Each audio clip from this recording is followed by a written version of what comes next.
do, girl, embrace me. Only want you, yeah. Only want you, only want you. Pull me closer.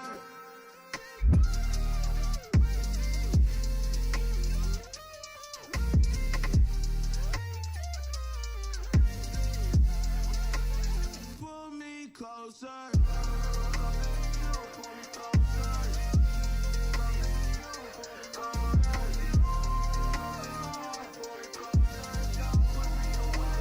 Pull me closer. Take my love, don't waste it. Even though I don't mind working, make sense, my mind racing. What else I have to do, girl, to break with you? I only want you, yeah. I only want you, I only want you. Pull me closer.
Dime lo que tú quieres de mi coqueta. Sé lo que te gusta es salir y se suelta. Cuando baila reggaetón pa' mí que muñeca. Me gusta salir y seducir.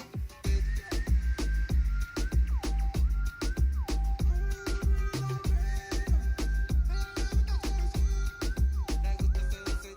Dime lo que tú quieres de mi coqueta. Sé lo que te gusta es salir y se suelta. Cuando baila reggaetón pa' mí que muñeca. Me gusta salir y seducir. Dale chiquitita, dame más. Qué bonita que te quiere controlar.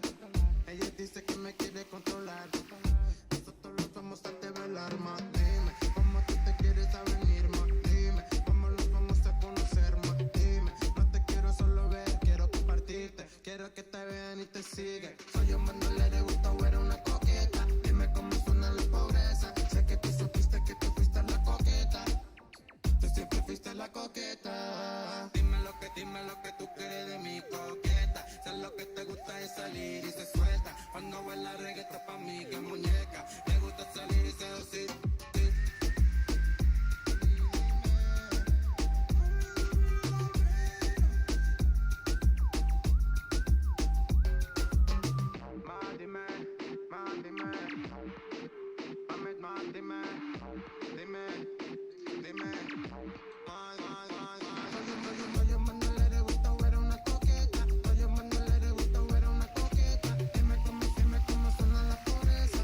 Siempre fuiste de la coqueta. Dime lo que tú quieres de mi coqueta. Sé lo que te gusta es salir y se suelta. Cuando baila reggaetón pa' mí que muñeca. Le gusta salir y seducir.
How do I deal with what I'm feeling?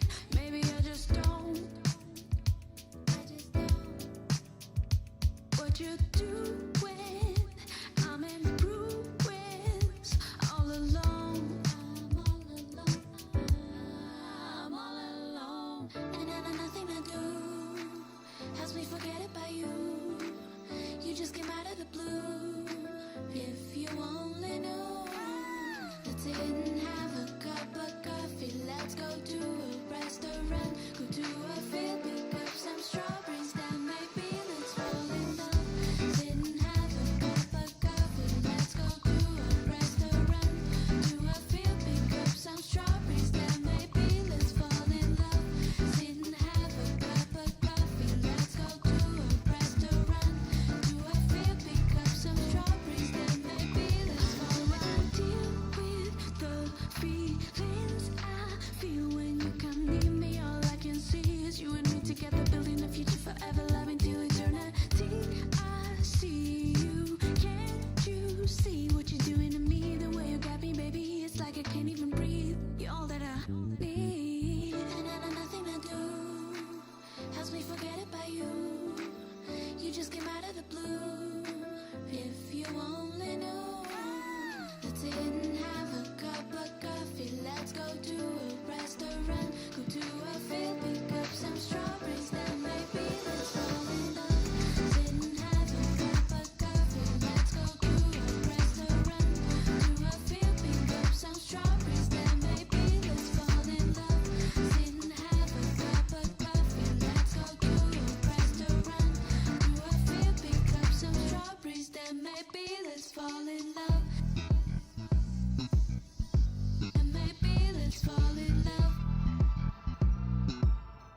So many of you were just so honest, and also I just also want to thank the whole community of people. You can feel it even after a day or two here.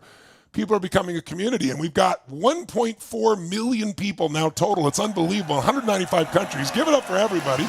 It's unbelievable.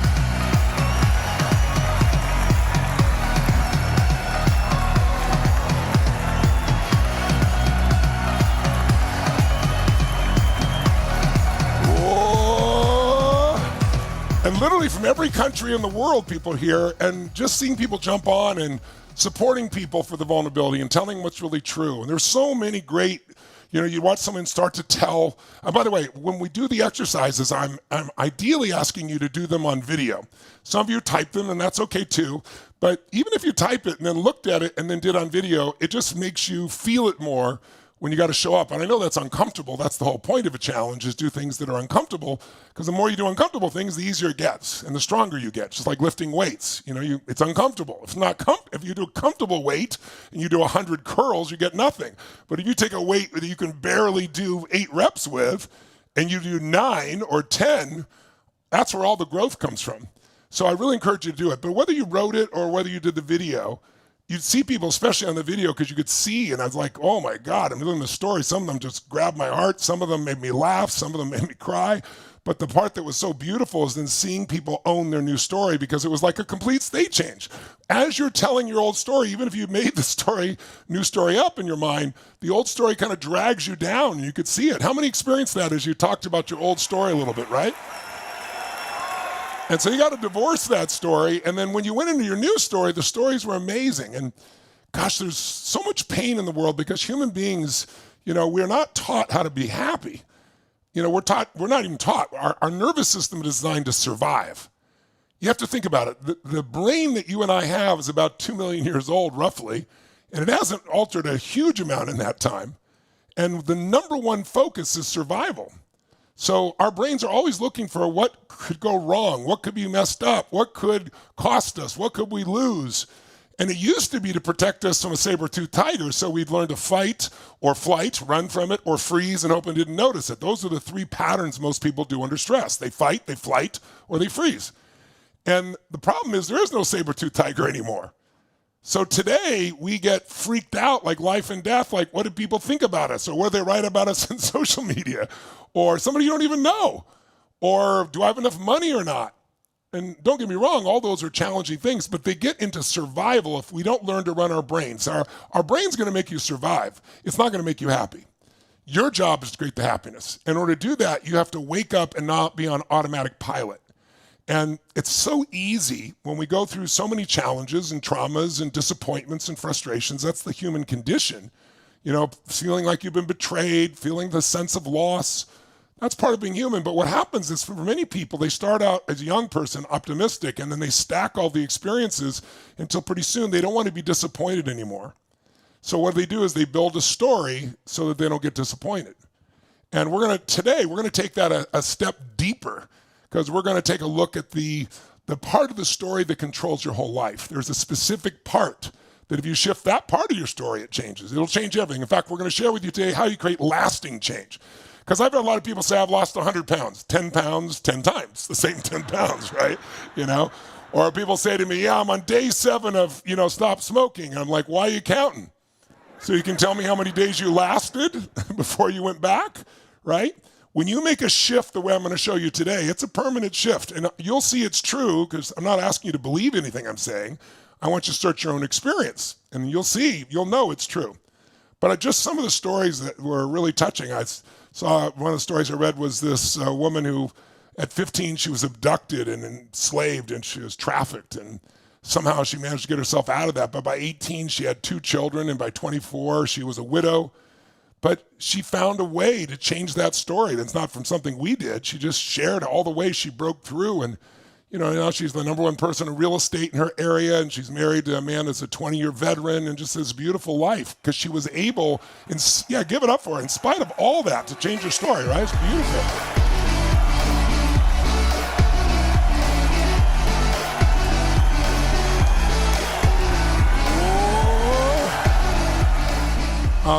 I was touched by, there was an African-American gentleman from Chicago that I saw there, sir, and not remembering your name, but I remember the experience. He was just so authentic. He's a single father of 2 boys, and he's been in the military, and he's had this belief, I just can't provide for my boys. I can't provide the opportunities. I can't provide what they deserve. And then you just feel this shift in him when it's like, because he's got a reason. And I want to mention this to you. You'll stay stuck in your pain and your problem until you have something you value more than your pain or your problem. Remember we mentioned that yesterday? Well, the thing that he valued in this case is his boys, and you could just see the shift in him, like right there on camera. It's like, no, I am enough. I'm enough. I can make this happen. I will make this happen. And the strength in his voice and his face, you just can't fake that. So now what you got to do is condition it so it sticks around, and that's what I'm going to show you a little bit how to do today. And one more, just there's so many. Another one was a woman who was from Australia who, when she was a young girl, she was in a boating accident, and both her parents and her brother died. And so then she had what they call survivor's guilt, like I should have died. And that became her belief. I should have died too. I shouldn't be here. And then what happens when you believe something like that? It controls your whole life. You're like, I'm not worthy. I don't deserve life. I don't deserve health. I don't deserve abundance. I don't deserve relationship. And the shift in her was just spectacular. How many of you were inspired by people's other stories, not just your own being shifted there, some of us, right? So please, each day, the purpose of the challenge, again, there's no charge for it. Here's the charge. Do something.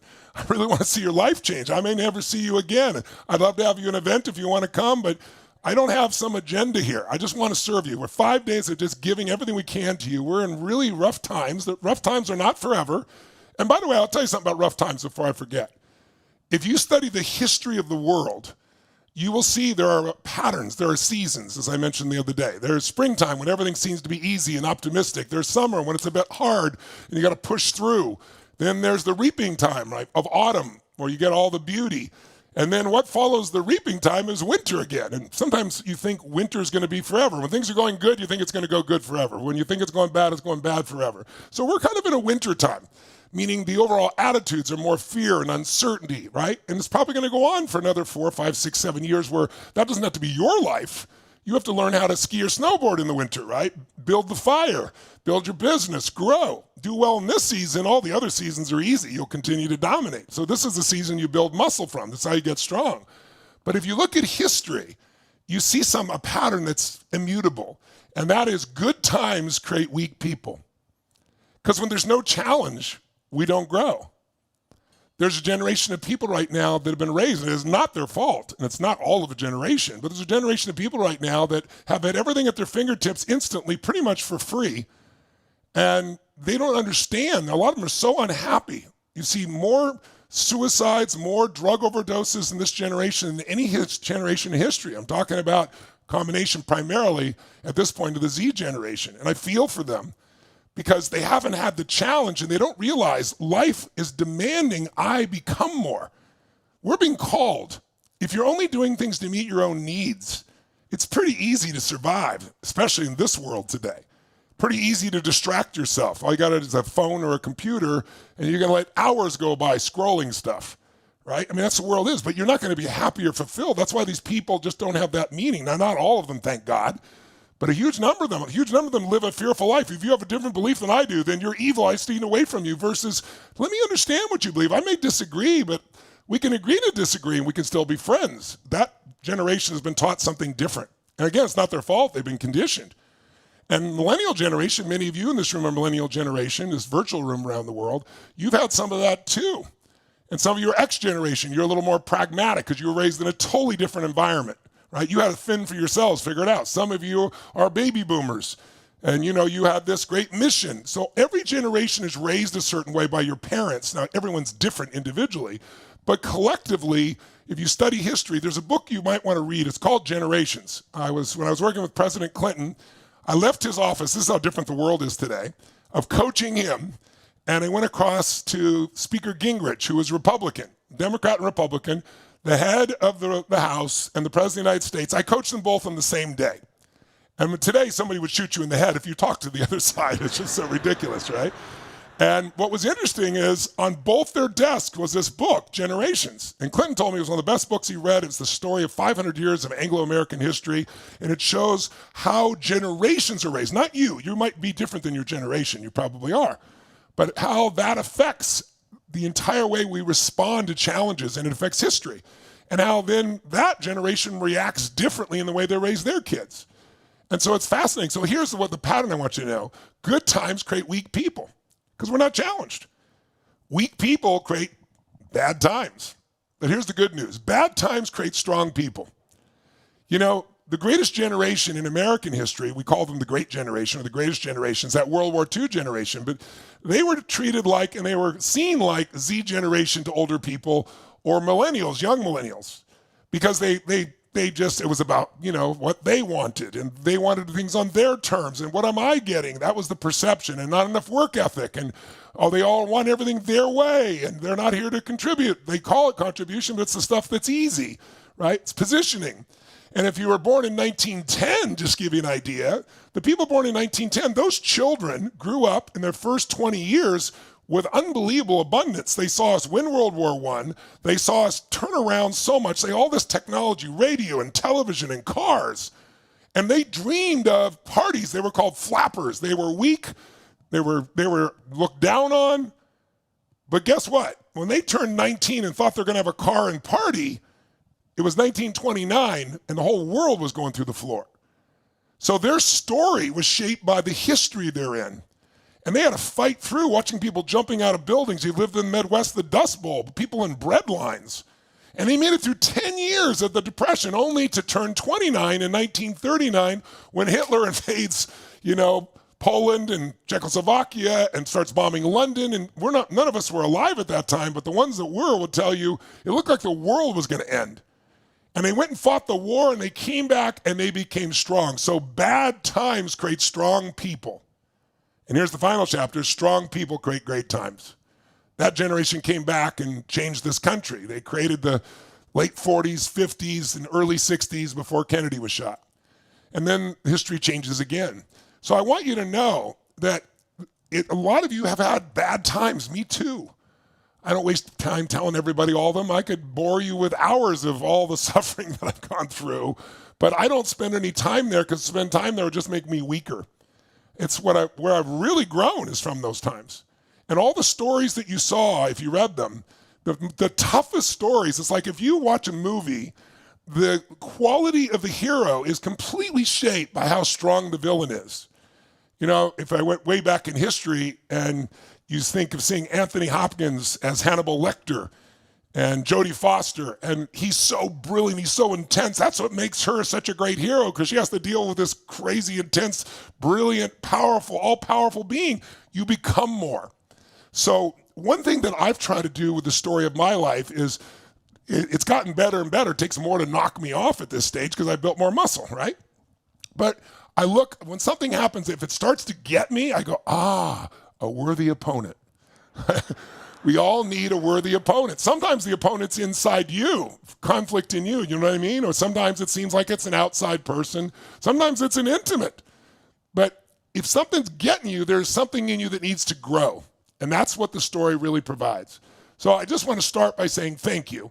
Thank you for playing full out. Thank you for giving your all. Thank you for sharing, because you're inspiring other people and you're inspiring yourself. Give a hand to everybody that's participating, making this happen so far.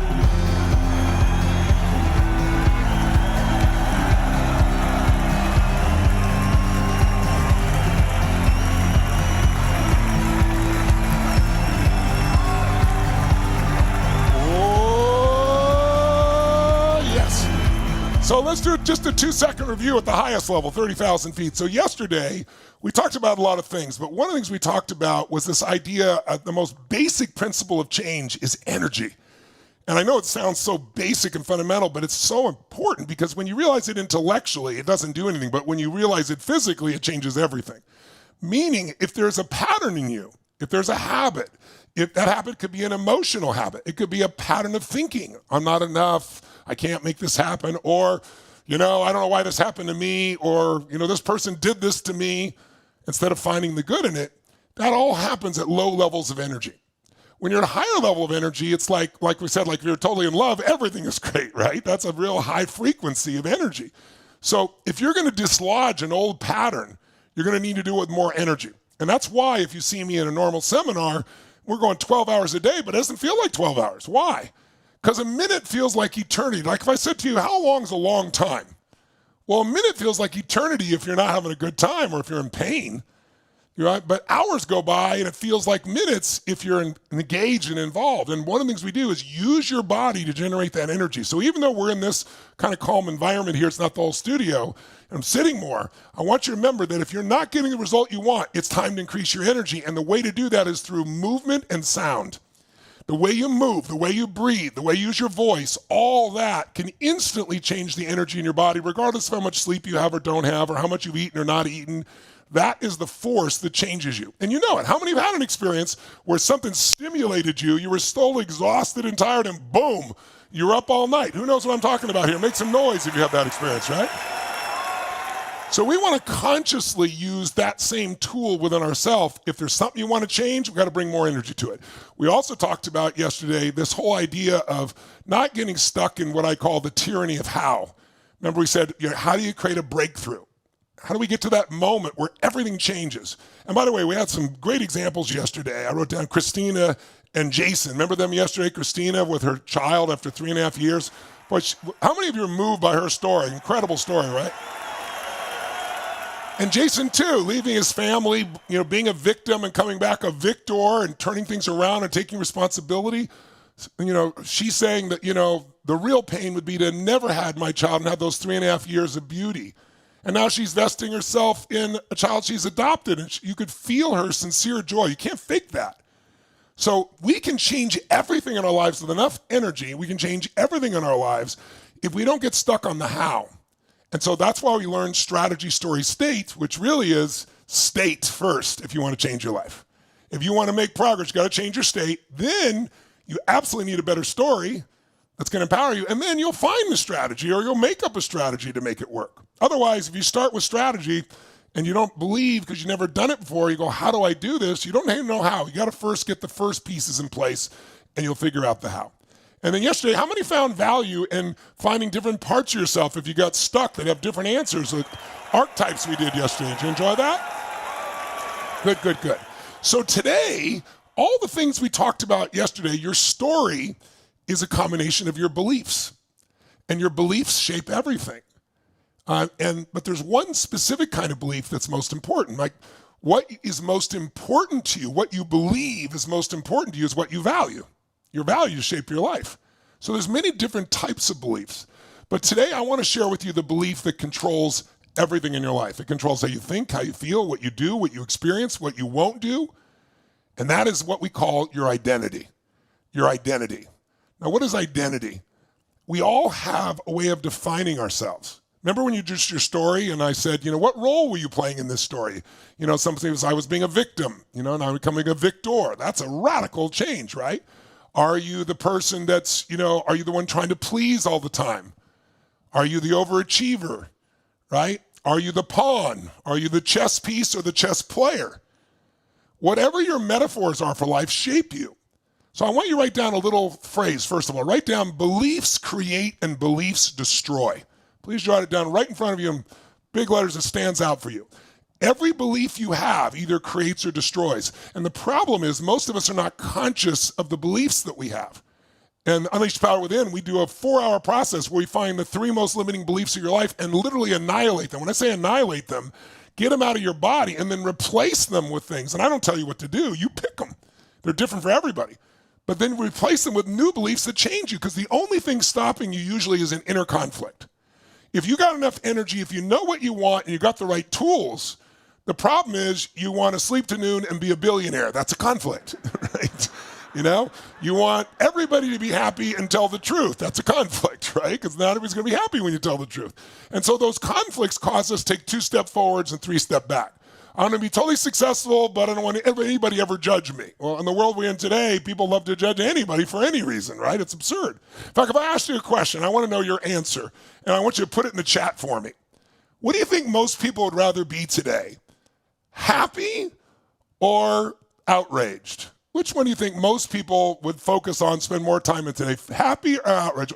Outraged, outraged, outraged, happy, outraged, outraged, outraged, outraged, happy, outraged, outraged, out. Yeah, most people rather be outraged because when you're outraged, you feel some energy in your body. When you're outraged, you feel significant, but it doesn't feed your soul. So your beliefs, whatever they are, either make you outraged or make you happy. And your beliefs, what is a belief, by the way? Let's put down a definition for you because we keep using it like we know what it is. Write down, if you would, a belief is nothing but a sense of absolute certainty. A belief is nothing but a feeling of absolute certainty about what something means. When you're absolutely certain about what something means, you have a belief. You might believe you're sexy, or you might believe you're not sexy. You might believe you're really smart. You might feel, I'm not that smart. You might believe you're worthy or not worthy, but all you're really saying is, I feel certain about this. Can I tell you the good news? All feelings can be changed in a moment by a radical change in your focus, in your language, and in the way you use your body. You can be from I'm uncertain to certain and change it literally that fast when you know how to do it with your body. And I'm going to show you how to do that today. So everything is controlled by your beliefs. So let's take a sample. Let's say if you're a pawn, then what's life like? You are at the effect of everything. You're the victim, right? What if you think, like, if I asked you right now, what is life? What's life? Give me your definition of life. The first thing that pops in your mind, put it in the chat just for a second if you don't mind. I'd love to see what you say. Just don't try to make it perfect. Just first gut response. What is life? What is life? Okay, I'm seeing here. There's a little delay. Okay, there we go. So I'm getting all kinds of different metaphors. So let me offer you a few here. And then you tell me, why don't you put this in the chat instead? It'll be even easier. If life, some people say to me, life is a battle. And that's their belief. Well, if you believe life is a battle, that affects everything in your life. Is that going to affect your relationships and the way you deal with relationships, intimate relationships, your kids, your work, your coworkers? Absolutely. When you believe life's a battle, tell me what life's like. Put it, if you would, put it right now in the chat so I can see. If life's a battle, what's life like? Okay, good. It's a war. Somebody wins and somebody loses. It's a struggle. It's horrible. It's hard. You get hurt. Okay? It's exhausting. It's painful. Good. It's total stress. Okay, so if you have that metaphor, and by the way, a lot of people develop beliefs without even realizing. You get around somebody you care about, and gradually, maybe you like somebody's music in the rock and roll days, and you love their music, and they're constantly getting high on heroin. You're like, oh man, if I had heroin, I'd be a great musician too, right? And for some reason, it doesn't work out that way for you, right? But people dress like that person, don't they? And they take on their beliefs sometimes. I remember years and years ago, I played when I was a young guy. I used to play poker with these guys. And one of my buddies, three of my buddies were older and they were married. And one of my buddies used to always say, oh, I got to go, guys, man. I got to go. I got to get back to the old ball and chain. And that's what he called his wife. Right? Can you imagine how he's going to interact with her when that's his belief? That's the words he uses. Those words affect the biochemistry in you. They affect the way you think, feel, and act. They're a belief. Your words create beliefs. And so I remember one day when one of the other guys who really loves his wife always talked about it on the highest levels, go, yeah, I got to get back to my ball and chain too. And I remember thinking at the time, he's infecting him. Because after a while, you can pick up things you don't even notice. How many know what I'm talking about here? How many are aware of this, right? My fourth father, Jim Robbins, I remember he'd come home and the door would slam and we'd all pause to hear because he had this weird thing he did. He'd come home, close the door. If it was a good day, he'd go, monkey gurus. I still don't know what the hell that means. But we knew he was in a great state and we all came around. But if he wasn't in a monkey guru state, and when I had my first kids, my first boy I adopted, I was like, I came home and shortly thereafter I did, hey, monkey gurus. I don't know, where the hell does that shit come from, right? So it starts to affect you even when you don't know it. So, but what if life, if it's not a battle, what if life is a test? Tell me what life's like. Type it in real quick. If you believe life is a test, then what's it like? It's a challenge. It's going to be painful because I'm not good at tests. Okay, that's good. It's going to be stressful. Someone else is grading me. I'm being judged. Interesting, right? You can pass or fail. Right? Someone else says it's a nice opportunity. So it changes how you look at life. What if you thought life was sacred? then what's life? Put it down in the notes there. What's life if it's sacred? Then life is what? Special. It's precious. It's a blessing. It's cherished. It's open. It's peaceful. It's a privilege. It's magnificent. By the way, do you feel a different energy when you say, life is a gift? What if life's a gift? What's life like? What would you say if life's a gift? Oh, it could be a surprise. It could be fun. It's beautiful. I love gifts. I love to give gifts. It's treasured. What if life is a dance? What's life like if it's a dance? Oh, it's exciting. It's fun. I do it with others. You're not alone. You can do it alone or with others. It's joyous. It's playful, sexy, whimsical, an adventure. So let me ask you a question. Which one is right? Is life a battle? Is it a test? Right? Is it, a dance? Is it a party? Is it sacred? And many of you say it's all those things, and that would be true, except that's not how your brain works. Life is whatever you've decided to believe about it. Because once you think life's a battle, you will find brown everywhere, even if it's beige, even if it's a different color. How many follow what I'm talking about here? Say aye. Say aye. So we have to be so conscious about our beliefs because they literally change our life. Remember I said yesterday, we don't experience life. We experience the life we focus on. How many of you have something in your life right now that if you focused on it, you could feel really, really grateful? How many got something you could feel really grateful for or someone you could feel grateful for? Yeah. How many of you got shit that you could be pissed off or stressed about if you wanted to be by focusing on it as well? Right? So we don't experience life, we experience what life we focus on, and our habits are focused or controlled by our beliefs, and now let's go a step deeper. But there's one belief that's more powerful than all the rest, and it is your identity. Because once you define yourself, I want you to write this down. We're going to put it on the screen as well. This is so important. When I learned this about human beings, I started being able to help people I could never help before and create lasting change. Because lasting change only happens when you change or improve your identity. You might want to jot that down. Lasting change it requires a change or an upgrade of your identity. It doesn't necessarily have to be a change. It might just be an upgrade. It might be an improvement.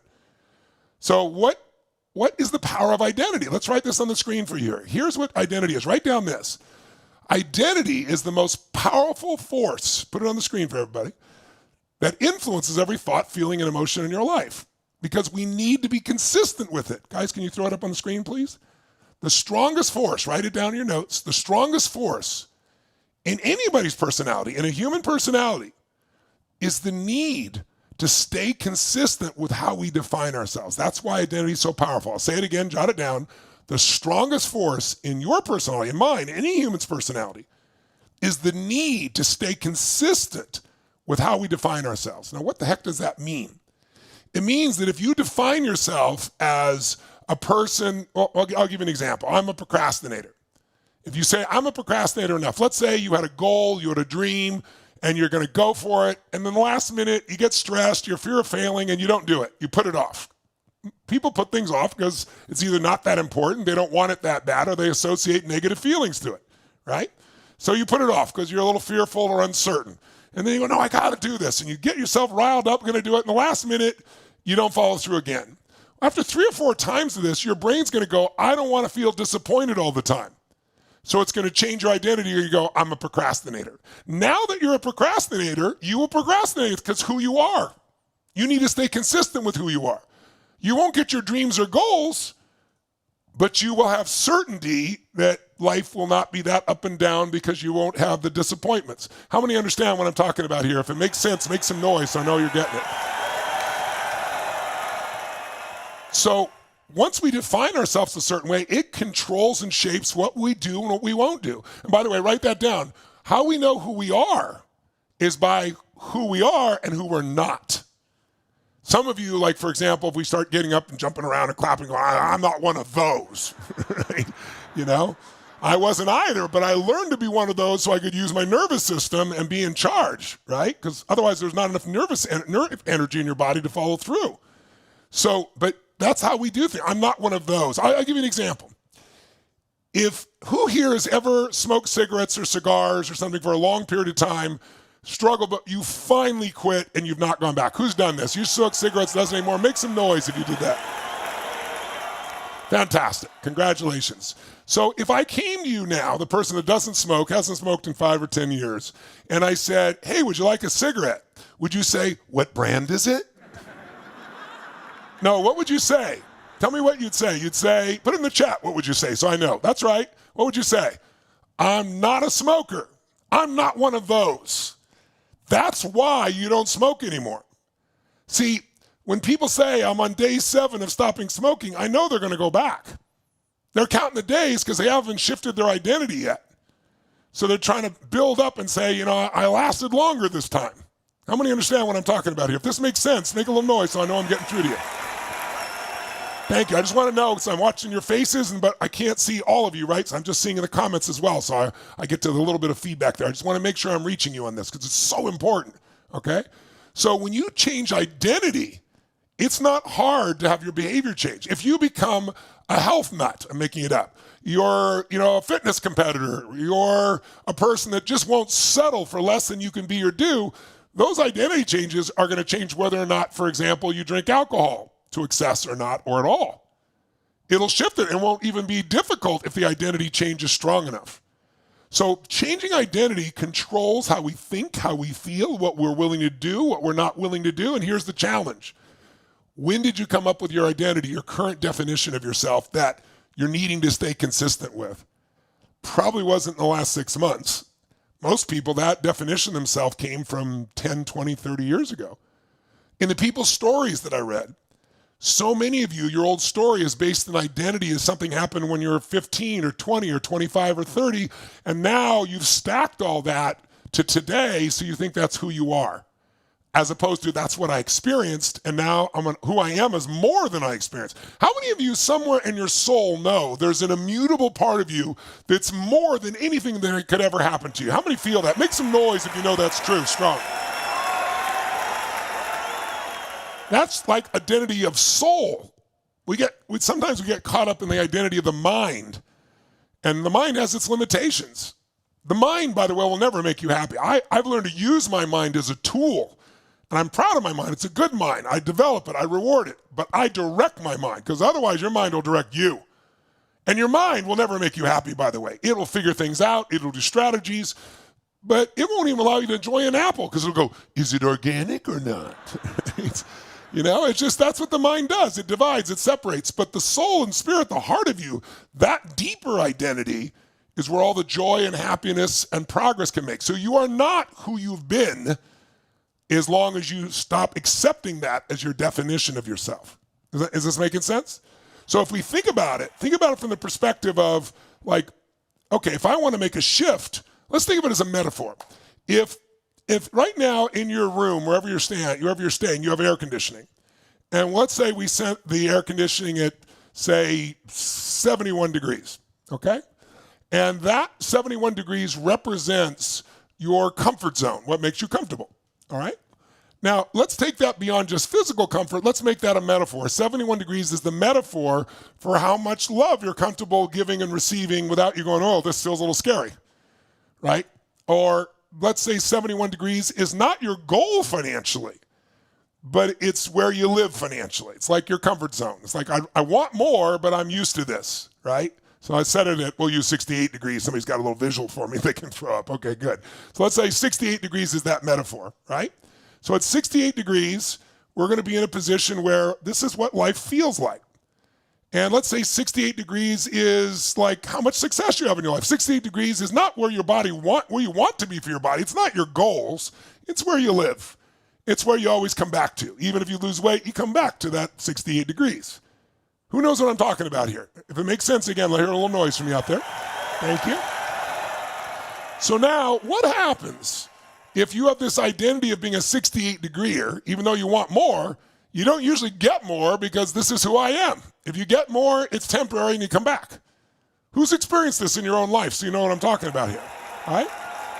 But what happens if all of a sudden the temperature in your life drops down to a level you really don't like that's not consistent with your identity?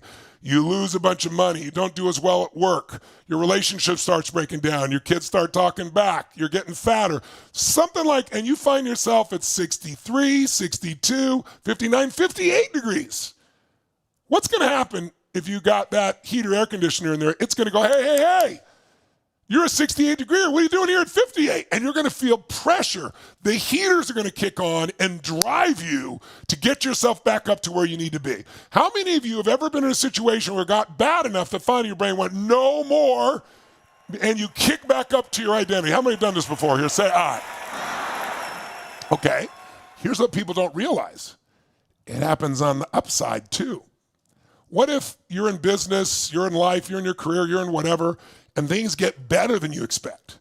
And your relationship, you fall in love with somebody, and it seems so good, and it gets better and better, and it goes 68, 78, 88, or you're in business for yourself, or you're in sales or whatever, and your sales go up, or your business grows and grows, and you're doing better and better financially, and or you finally lose weight, and you're getting better and better, and it's like you've never been here before, and then all of a sudden, here you are, you're at 98, you're not 68, and there's something in your brain goes, hey, hey, hey, what the hell are you doing up here? You're not a 98 degree here, you're a 68 degree here. And then what happens? The heaters stop. You lose your drive. Now you start shopping instead of selling. Right now, you do a bunch of stupid stuff instead of run your business. Right now, you go, well, I'm a 98 degreeer now. I can have some cookies for God's sakes, right? And then it leads to a whole thing of Haagen-Dazs, right?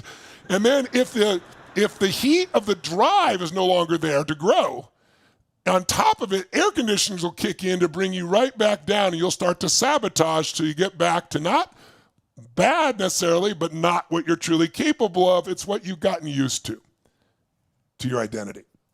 How many have experienced this on both pendulums, up and down? How many experienced this? Make some noise if you experienced both there.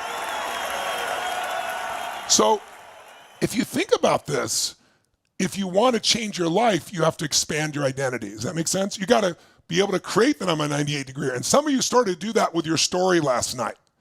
But we can do it even more powerfully if we understand a couple principles that I'm going to give you today, and we're going to practice today. They're really fun and easy. But it's just understanding that power. Let me give you a metaphor. Lance Armstrong is kind of a loaded name now because one of the greatest athletes of the generation, but he also doped up, right? Used these drugs.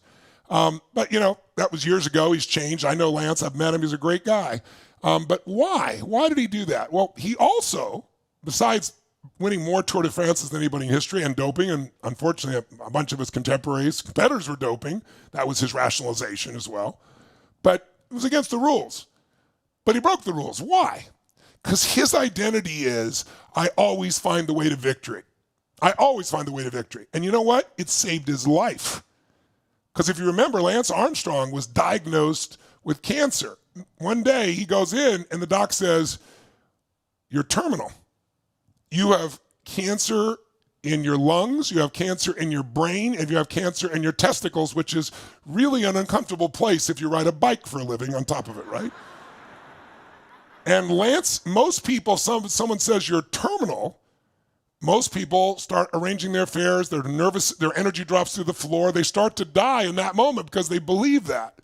But Lance had this core belief, identity, I always find the way. He goes, no, I'm not dying. I don't care what they say. There's got to be a solution. He started doing everything he could possibly do, and most of you know he cured himself of cancer. So it worked there. He broke all the rules there. He was rewarded for it. But in society, obviously, there's rules in the sport, and he broke those, and it cost him a bit of his identity, at least as an athlete. But understand, that's how powerful identity is. Identity can change whether you make it from cancer or not. And by the way, I read some stories of people like cancer and beat it. And one woman was describing how they were giving these drugs, and she said, I felt so terrible. I was breaking down. I stopped doing the drugs, and I'm feeling stronger and healthier, and you can see I got all my hair, and I'm better than I've ever been. Right? It was pretty beautiful. Yeah, give it up for the people that make choices for themselves, right?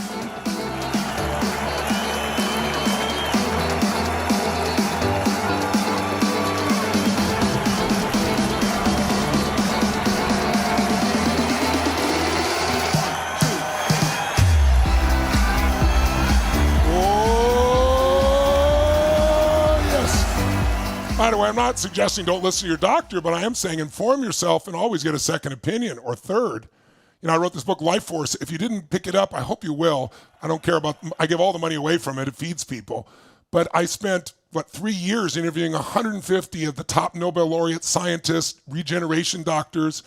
And one of the things we found was like at Johns Hopkins, they tell everybody you got to get a second opinion Because 84% of the time when they did their studies, and I put the study in the book so you can look it up, 84% of the time the second opinion was different than the first. I mean, oh my God. So you've got to get multiple opinions because humans are humans. No matter how smart we are, doctor, lawyer, person, you got to get their coaching, but you got to decide what's right for you. But my larger point is really simple. You got to say, what does my identity need to be to have the quality of life that I really want? I mean, that's a really interesting question to ask yourself. If you really want to shift your life, if you want to make it something beyond anything you've done before, you might want to say, okay, where am I limited? Where am I not getting what I want? And I'll give you an example emotionally. We have so much depression right now since the time of COVID, people being trapped in their homes for so long. And so interestingly enough, you interview people and you see what's going on in their heads, and you see that depression for many of them has become an identity. So here's the question. How many of you have ever felt depressed? Raise your hand if you ever felt depressed. If you're in the chat box, give me a thumbs up if you ever felt depressed, right? Almost, if you never felt depressed, you're probably lying to yourself. We've all felt depressed at times. But is there a difference between feeling depressed and being a depressed person? Oh, yes. See, I could feel depressed, but if I became a depressed person, then I'm going to be depressed all the time because I need to stay consistent with my definition of myself. I'll give you an example. Do you think clinically depressed people ever have happy moments? Of course they do. But if you catch them when they go, I'm not really happy, it just looked like I was happy. Even if your identity is a negative one, you will feel the demand in your nervous system to stay consistent with that definition of yourself. So it is the controlling force for lasting change. And by the way, how many of you made a change in your life that you struggled with for years, and then you made the change and it's been a lasting change? And as you think about it now, how many of you can see that you actually shifted your identity in the process? That's why it was a lasting change. Raise your hand if you can see that, perhaps. I'm curious to see. So it's important because it affects everything in your entire life. It also doesn't just affect you, my friends. It affects every relationship you have. Because let's say you have somebody who's you consider a dear friend, okay? And here's this beautiful soul. You think they're a beautiful soul. They got a big heart. They're my dear friend. They give their shirt off their back. And that dear friend of yours, that's your identity for them. They're your dear friend. They're loving. They're sincere. They're special. They're giving. And that dear friend treats you like crap. I mean as hell to you. You'll be shocked. You'd be hurt. But if this goes on and then you have to go to a meeting or you have to get on a phone call, what will you do in your head about your friend? You'll go, they're probably having a bad what? Day. How many of you have had a day when you wish somebody rationalized your behavior and said, hope you're having a bad day, right? Okay. But if there's somebody that you think, let's say you meet somebody you think they're a manipulator, they're a liar, they don't care about anybody, they just want to make money, they take anything from somebody else. They're a manipulator, liar, they're just an evil person. And they don't treat you bad. No. They treat you real nice. What's going to be the first thought in your head, my friends? Put it in the chat. What's the first thought? This mean person starts treating you real nice. What's the first thought? That's right. What do they want? What do they want? So, by the way, they may not be a bad person. That's just your belief about them. So write this down. All my relationships are controlled by the identity I relate to those people. All of my relationships are controlled by the identity I relate to those people. Because the identity controls how you interact. Does that make sense? And you can have identity not just for one person, but for a group of people. If you believe that men are jerks and assholes and they only want one thing, you're going to look for brown and you're going to find plenty of brown. It's not hard. There's beige men out there. There's pink men out there. There's blue men out there. There's green men out there. But you're going to find the brown. How many know what I'm talking about? And if you think women are manipulators and they try to take control of your whole life and they try to take over everything and don't really give a damn about you, they want what they want, then all your relationships with women are going to be terrible. If I meet Susan here, I don't even get a chance to meet Susan because I've already got a definition. But what if your belief is that women are the greatest gift God ever gave because none of us would be on this planet without them, without their courage, without their willing to risk their life to have us come through them for 9 months? They are the gift of the earth. Let's give it up for ladies, by the way.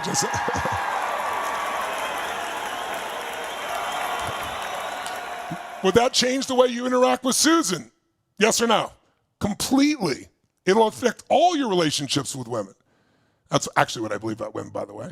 So the experience of your life is controlled by identity. From your friendships to the people you consider to be not on your side. Like some people's stories like nobody loves me or nobody respects me or people get so angry with me.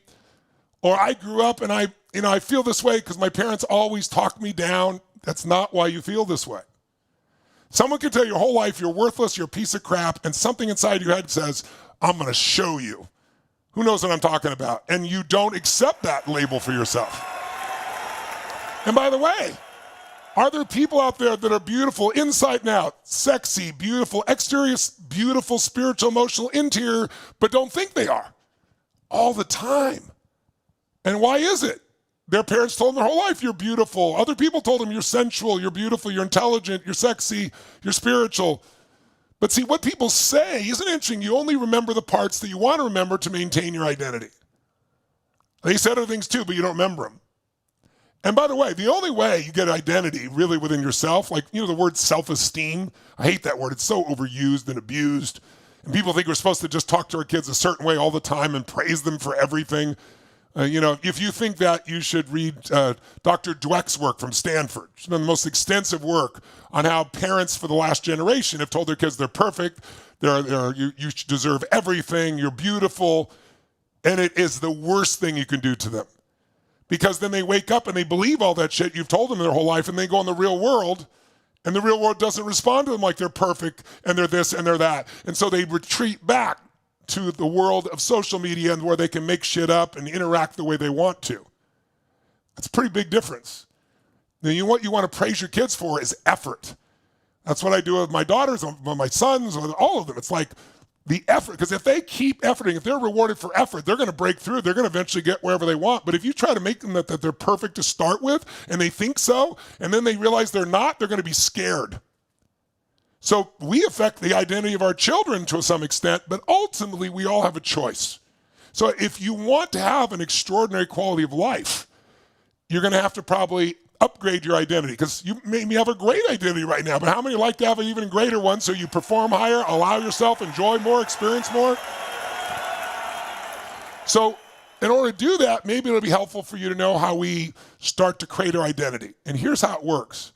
Most people judge who they are by what they do. Jot it down. Most of us develop our identity of who we are by what we do. But the problem with that theory is when people, get in lousy states of mind, frustration, sad, doubt, self-doubt, worry, beating themselves up, people do stupid things. And if you do stupid things, like I said, can smart people do stupid things? Of course. But if you do a bunch of stupid things, after a while you go, I'm not smart, or I'm not worthy, or I'm not whatever. You're judging by your behavior. But you're at Earth School, baby. You're still a human. You're still figuring out who you are, and you're judging too soon. So it's like you got to look at it a little differently. If you're, if the way I started changing my identity is making myself do things that I said I couldn't do or I wouldn't do. I met this man, Jim Rohn, this personal development speaker. How many of you have ever heard of Jim Rohn, by the way? I'm curious. He's a beautiful man. And at one point, I was telling him all the challenges of my life, and he said, Tony, you need a new philosophy. He said, I can give you strategies, and you'll probably get your own strategies. He was more of a philosopher. He goes, but your philosophy is basically your beliefs. It determines if you're happy or not, what you do and won't do. And he said, I learned a philosophy years ago that I think will be helpful for you. He said, here's the philosophy I learned. It's the philosophy of stretching. Jot it down, the philosophy of stretching. I said, well, what is it? He said, it's this new belief you want to develop in yourself that says, if I say I can't do something, then I must. If I can't, then I must. I said, well, does that mean if I can't jump off a cliff, then I must? He said, don't be stupid, right? Don't be stupid. He said, if there's something that you're saying I can't do because I don't have the money, I don't have the time, I don't have the energy, I don't have the background, I don't have the education, but if you did it, you'd be a better human, a better father, a better husband, a better friend, a better spirit, a better soul, a better you, then you must get yourself to do it and not hesitate. Many of you know one of my seminars we do a firewalk at. And when we do the virtual one, we do wood breaking. We send you the wood and we teach you what normally people spend a year to do, but we use the wood as a limitation. We put what's limiting you and decide what you're going to become, and you break through it. And we do it with kids too. It's really fun. And so, but when you do these experiences like firewalking, I used to do skydiving as my seminar, but once you had 10,000 people, it's hard to get 10 or 20,000 people in the sky in the middle of the night over LA, right? But the point is, I made myself do things that I said I couldn't do, I wouldn't do. I just immediately say, if I can't, then I must. And after doing enough of those, I saw I was a different person than I thought I was. How many follow this? It's so simple. How many get it? Does this make sense? And the secret is momentum. Like we do a firewalk and we get people prepared and then they'll come up there and all night they've been prepared and they've gone through different emotions, and now they're in front of 2,000 degree burning hot coals and you feel it. And a lot of people went from yes, yes, yes to holy shit, I can't do this, I can't do it, right? Their whole nervous system changes.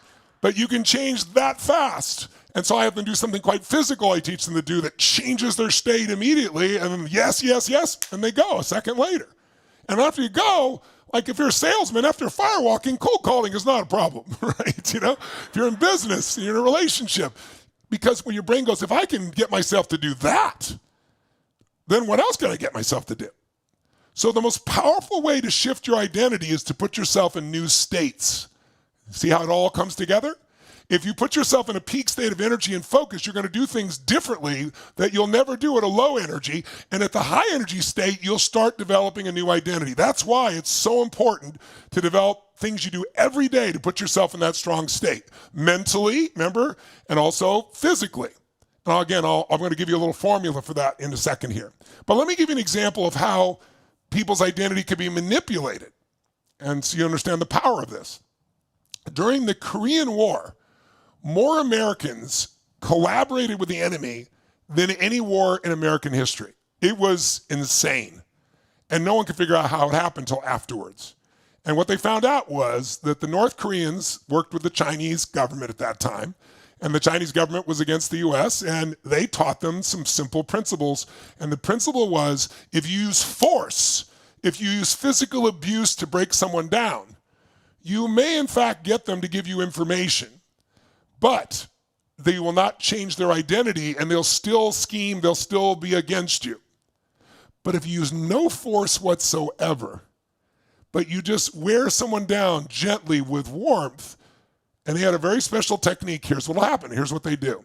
Instead of bringing you in a room and just beating you, because when they ask you questions, you are all trained, if you're a soldier, only give your name, rank, and serial number, nothing else. And the Geneva Convention says you don't have to give anything else. But of course, when you're in a concentration camp on enemy lines, they don't care what the Geneva Convention says. And so guess what? These guys didn't beat you so that at the end you could still say, well, I gave the information, but I had to or I was going to die. They didn't do that. They put you in a room for 18 hours of talk. And they'd just talk with you. And they'd be warm to you. They wouldn't give you a big gift, because then you could say, oh, they gave me this food that I desperately need. They gave you nothing. They might give you a cigarette. But they'd talk to you. And they'd say, we just want to understand. Like, we're not invading your country. Why are you here bombing ours? And how can you, as a person, I'm sure you're a caring person, come and shoot people in their own homeland that you don't even know?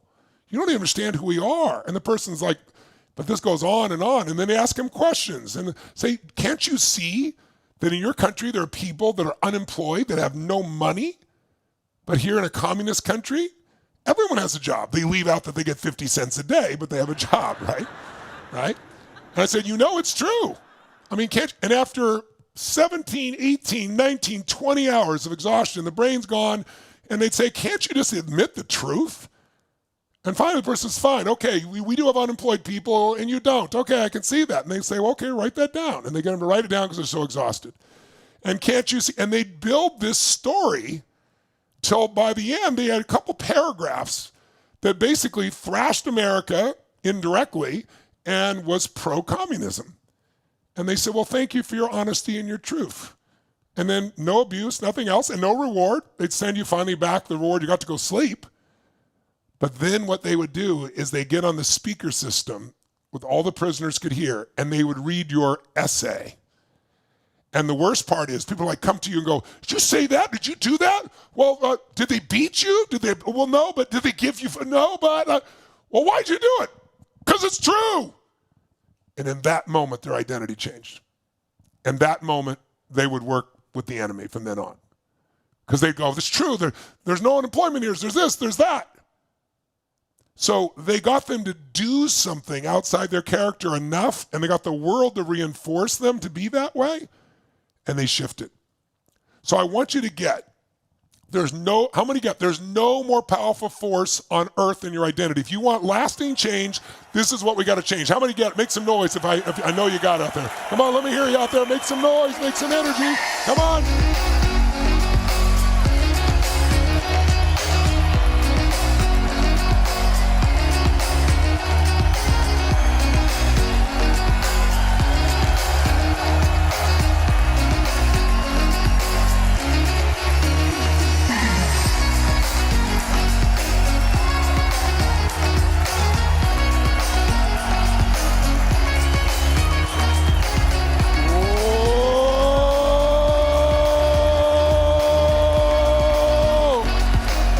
Now, some of you may say, okay, Tony, how would I shift my identity? Well, I'll tell you how I created this Tony Robbins guy. He's me, but I augmented these parts of myself.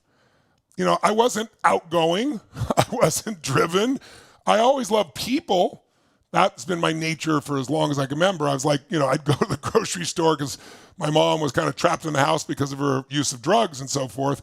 So when I was like 7 or 8 years old, I'd go on my bike to the grocery store every day to get the groceries. And I became friends with all the people there. On Easter, I'd make cookies and shit and give them to people and write Christmas cards. And I was just that kind of person. But I wasn't driven. I wasn't focused. I certainly wasn't someone who was going to shake the building with my energy. But I started reading. I started feeding my mind. And I started reading autobiographies. And the great thing about an autobiography, it's written by the author, and they're great men and women, is as you read the words that are written on the page, those are their thoughts. You actually begin to think like them. And then I started picking up books. I read this book called The Magic of Believing by Claude M. Bristol, and it talked about how to program your mind. And I was only 17 years old, and I was on my own. I'm sleeping in this little laundry room of a neighbor because my mom kicked my dad out. He went back east. Now I'm on my own. I had to figure out what the hell to do. And so I started programming my mind because I was so depressed. And the way I did it was I wrote all these incantations. No, not affirmations. You know, you can go, I'm happy, I'm happy, I'm happy, I'm happy, and your brain goes, read between the lines, I'm not happy. Right? That's just not it, right? So that doesn't do it. It's an incantation is when you say it with such intensity, with such volume, with such emotion, that it generates this shift inside you. And if you do it with enough repetition, in fact, write this down. Anything you attach the words I am to, anything you attach the words I am to, that you do consistently enough, intensely enough, emotionally enough, you will become. Anything you attach the words I am to, that you speak consistently enough, intensely enough, emotionally enough, you will become. And so I pretty much like hypnotized myself into being this guy. And I'll tell you the day that changed my life the most dramatically. I was on my own. The way I supported myself is I worked as a janitor. I'm still in high school. And so I didn't have a car. My mom kept my cars before I got in the next one. And I would take these buses to go to this place called San Marino, California. Some friends out there from California. I know you know where that is. And it was only about 15 miles from where I lived. But it was, 2 different buses and shifts, buses stopping constantly. So, it was about an hour and a half bus ride. And I would go there and I cleaned 2 banks. And I loved it because it wasn't hourly pay. I got paid for the results. So if I could do a great job in less time, wonderful. And I did it in the middle of the night. And I'd finish usually about 1:30, 1:45 in the morning. And then I'd catch the 2 o'clock bus. And I'd come on home. And then I'd sleep 3.5 hours and get up and go to school. It was pretty brutal. And the night that changed my life was an identity-changing life. I was being a victim still. My mom kicked me out of the house, and oh my God, and I miss my family, and my dad's no longer here, and all this crap, and feeling sorry for myself. And that night, I finished the banks and everything else, and did my normal thing. I left notes for people and stuff. I just want to make people happy. And I came out, and I sat at the bus stop, And it's 2 o'clock, no bus. I got there, 10 to 2. 2 o'clock, no bus. 2:05, no bus. 2:15, 2:30, no bus. I'm standing there at this point going, how am I going to get home? And then all of a sudden a car drives by. It's 2:30, 2:40 in the morning. The guy rolls the window and goes, hey, man, didn't you see the news? There's a bus strike. A bus strike. And he drives off. It's the middle of the night. I'm 15, maybe 16 miles from home. I don't know if there's nobody I can call. And I got to get home and I get up and go to school. And so something inside of me snapped. And I just read this book about programming your mind and using incantations. And I was like, you know what? I'm going to run home. Now, I didn't run. I jogged because I'd never run even 4 miles or 3.5 miles. And I was a little bit overweight, And I just decided I'm going to do this. But as I ran, I kept saying as loud as I could. And I'm on the street, it's the middle of the night, so no one's there. And I'm going, every day in every way, I'm getting stronger and stronger every day. I actually started out with, I'm going to show her. I'm going to show her. My mom, I was pissed, right? So I used anger at first. And then anger wears out. You don't want to be an angry person. And I was like, no, what I'm going to use this for greater good. Every day and every way I'm getting stronger and stronger. Every day and every way I'm getting stronger and stronger. And every day and every way I'm becoming more and more happy. Every day. And then I'd say it loud, happy. And I was literally yelling this at the top of my lungs as I'm doing this run. And I ran 14 miles. I didn't run 15. I stopped at a place called Azusa to stop and walk the last mile, or mile and a half, 2 miles to Glendora. But it was something I never would have dreamed I could have done. And it completely changed my identity. In fact, to this day, when something really intense happens, I know how to pull on that part of Tony Robbins. It's when I really started to find him. But I did it for hours. And then after that, I started creating more incantations because, I had no money.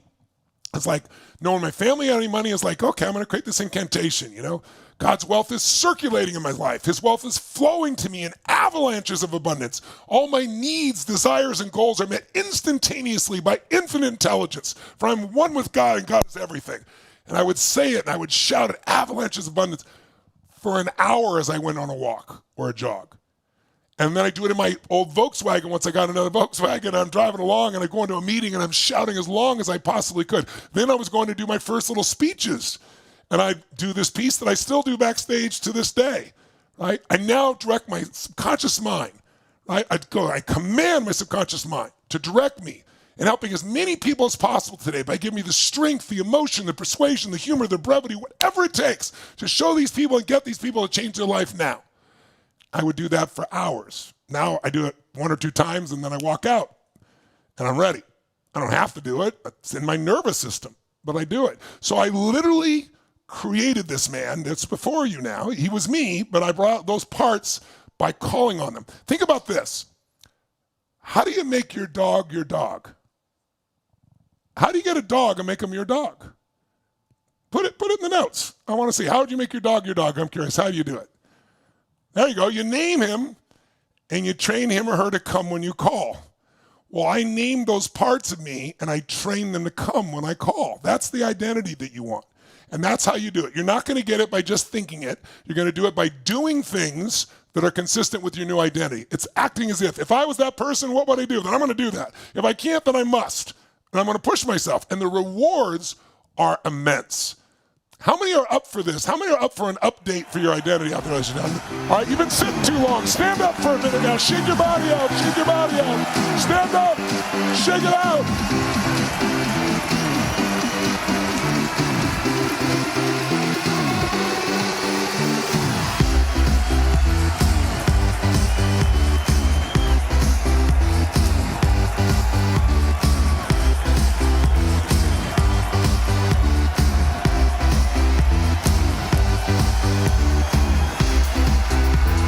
Make a sound that unleashes you. Make a sound that unleashes you.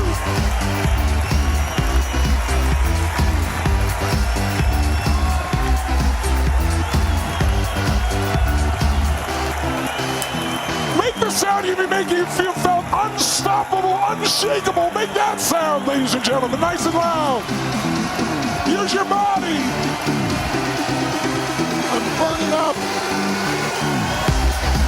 Can nobody see?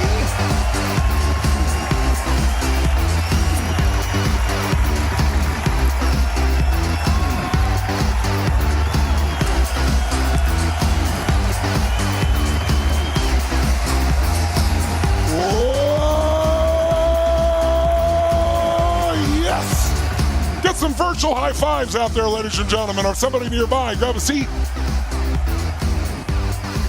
Holy cow.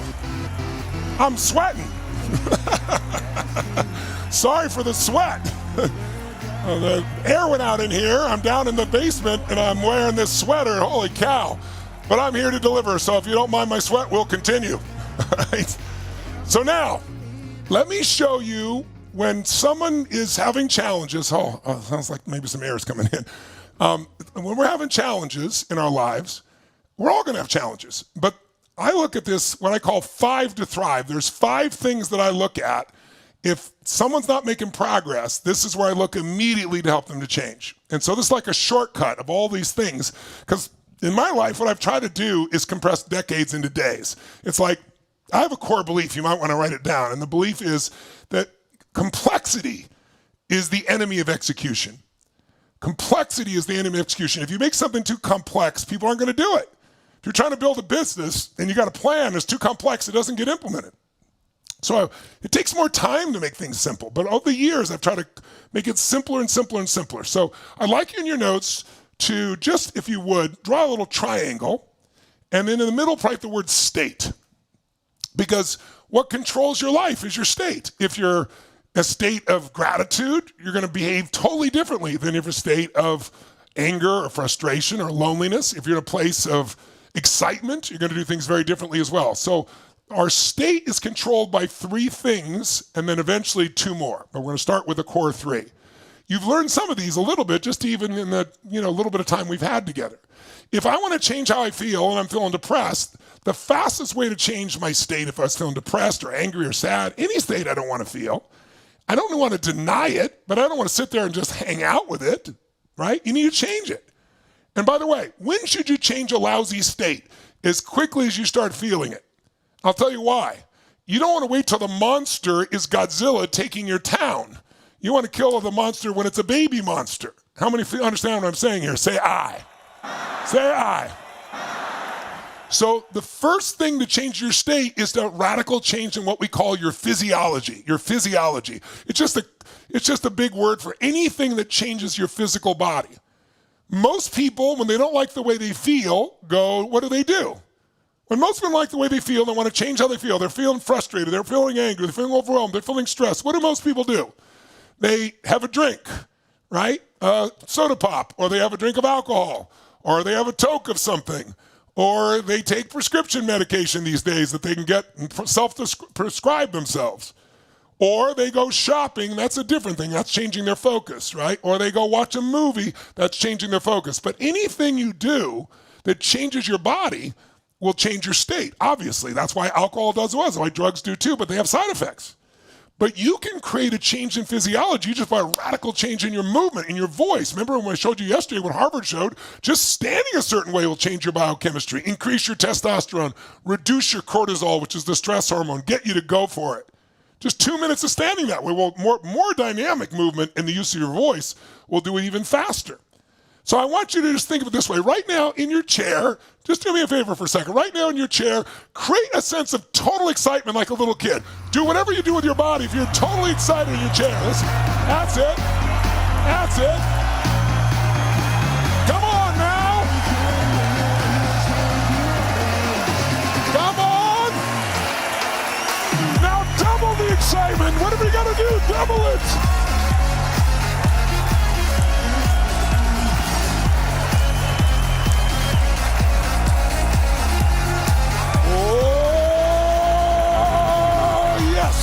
All right, how many feel better right now? Make some noise if you feel better. All right? Now, notice what you did with your body. Did you rise up or down? Did you express more volume or less volume? Did you move slower or faster? Most of you, put in the notes, which one did you do? Did you rise up or down more when you're doing it, even if you're in your chair? Did you talk fast, or did you make sounds louder or quieter? Right? Did you clap? Were you more passive or more active? What'd you do with your face? Some people say, I'm happy. Well, when are you going to tell your face about it? Right? It might be a good thing to start with, right? Because you know what? You have 37 different muscles in your face. For most people, this is the largest area of unemployment in the country, right? Because they keep using the same expressions, so they keep feeling the same feelings every day. You know, try something right now. Look at somebody on the screen, even if you're in another country or whatever. Let's put other people on the screen and do what I call facial aerobics. As many different facial expressions as you can for 30 seconds. Go ahead, do it real quick. Just do it. Try them. Different facial expressions. Come on, get a little crazy.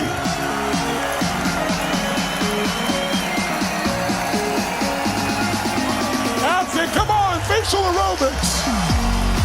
There you go.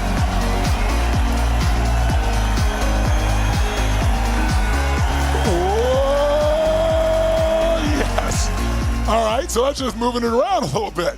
Now, by the way, notice the pattern, what you did when you were in an excited place. Now do this. Put yourself in a state where you're bored and you're tired. How do you sit when you're bored and tired? And maybe you add pissed off to that. Bored, tired, just a little pissed off. And notice, where'd your body go? By the way, notice, I didn't have to tell you where to go to be bored and tired. You knew exactly where to go. Right? But what'd you do? Did your body come up or down? Just notice. Is the breath more shallow or more full? Is there more movement than excitement or a lot less movement than excitement? Are you bending forward at all, which, by the way, compresses your diaphragm and usually gives you less oxygen versus if you're up, right? What's happened to your face? Is it going up or down? Are you touching your face like this, right? Now go from that, watch this, go from that to total excitement just for fun. Total excitement, cranking it, come on, come on.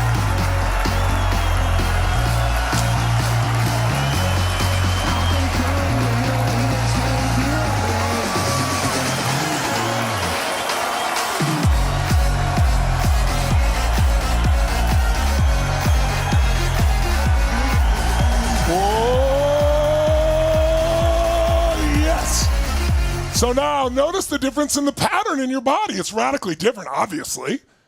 Think about this. People, let's put the camera up a little bit. People come up to me on the street all the time, and it's so funny because they'll say, hey, you're Tony Robbins. Oh my God, can I ask you a question or whatever? And then they'll come up to me and they'll say something like this. They'll go, I don't know what it is, but I just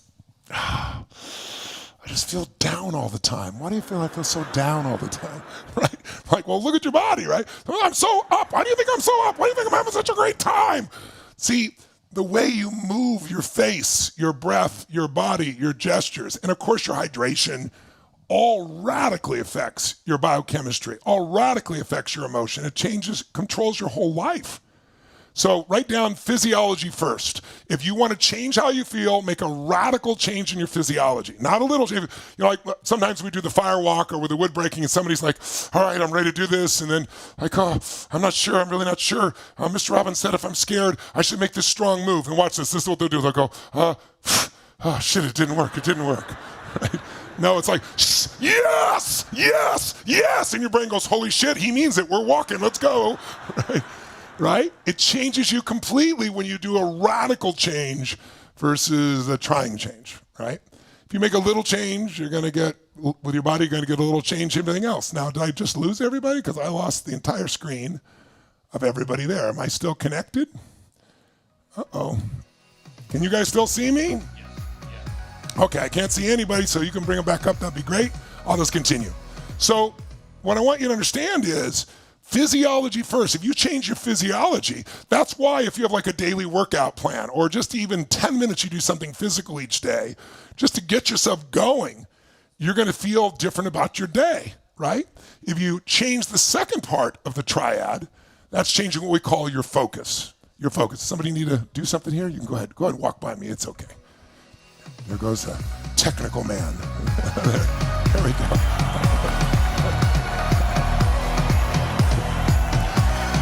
Okay, good. As long as you can see me, that's okay. I can at least read what you're seeing there, so thank you, so I know you're still with me. So the bottom line is, the second part of that triangle on the left there is focus, real quick. And we've already talked about this. If you change what you focus on, you change how you feel that fast. So if I said to you right now, I want you to think of something in your life that you're really, truly grateful for. I mentioned this earlier, but this time I want you to think of something. How many of you can think of something? Give me a thumbs up so since I can't see anyone yet. How many can think of something that or someone you're incredibly grateful for? Give me a thumbs up if you would. There we go. Awesome. So I want you to close your eyes and think about that person or that situation you're grateful for. And just as you're focusing on it, really be there. Like step in your body like you're there. Don't focus from a distance. Like, you can remember being on a roller coaster, from a distance, or you can remember what it was like in the front seat when you're stepping over. Okay, raise your hand if you can feel that romantic or sexy moment. Raise your hand if you can feel it. I want you to pick one more. Pick. If you ever have something happen that was so silly or so stupid, maybe you did something. I know when I've done something so silly or stupid, sometimes I crack myself up because it's just so dumb.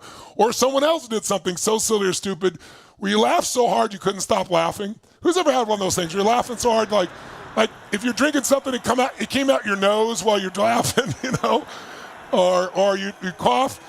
Close your eyes and remember a time when you laughed out of control. Something so silly or stupid made you laugh out loud. And breathe the way you breathe when you laugh out loud. That's it, and feel it. That's it, feel it. Think of another moment that made you just laugh out loud. That you just couldn't stop laughing, laugh so hard. That's it. And breathe it and feel it. And notice how good it feels. How do you breathe when you laugh out loud? That's right. Beautiful. And raise your hand if you can feel this inner laughter right now, if you feel it inside you, ladies and gentlemen. Let's do one more. I want you to think of something that if you wanted to be excited, you could be excited.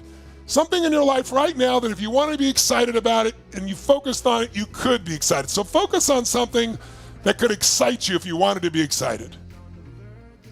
That's it. And notice how you breathe when you start focusing on something that's exciting. And what's the look on your face when you start to get excited? Yeah. And then let that energy grow. Double the amount of excitement. What would you have to do to double it? With your focus? What if you add your physiology? Do something with your body as well and get more excited. That's it. Add your body and your focus together. That's it. That's it. That's it. It's gone again, guys. It's gone again, guys. Hey, guys, my team, it's gone again. It's gone again.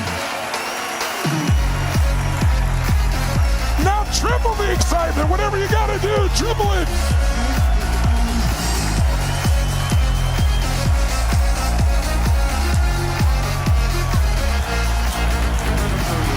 Oh, yes.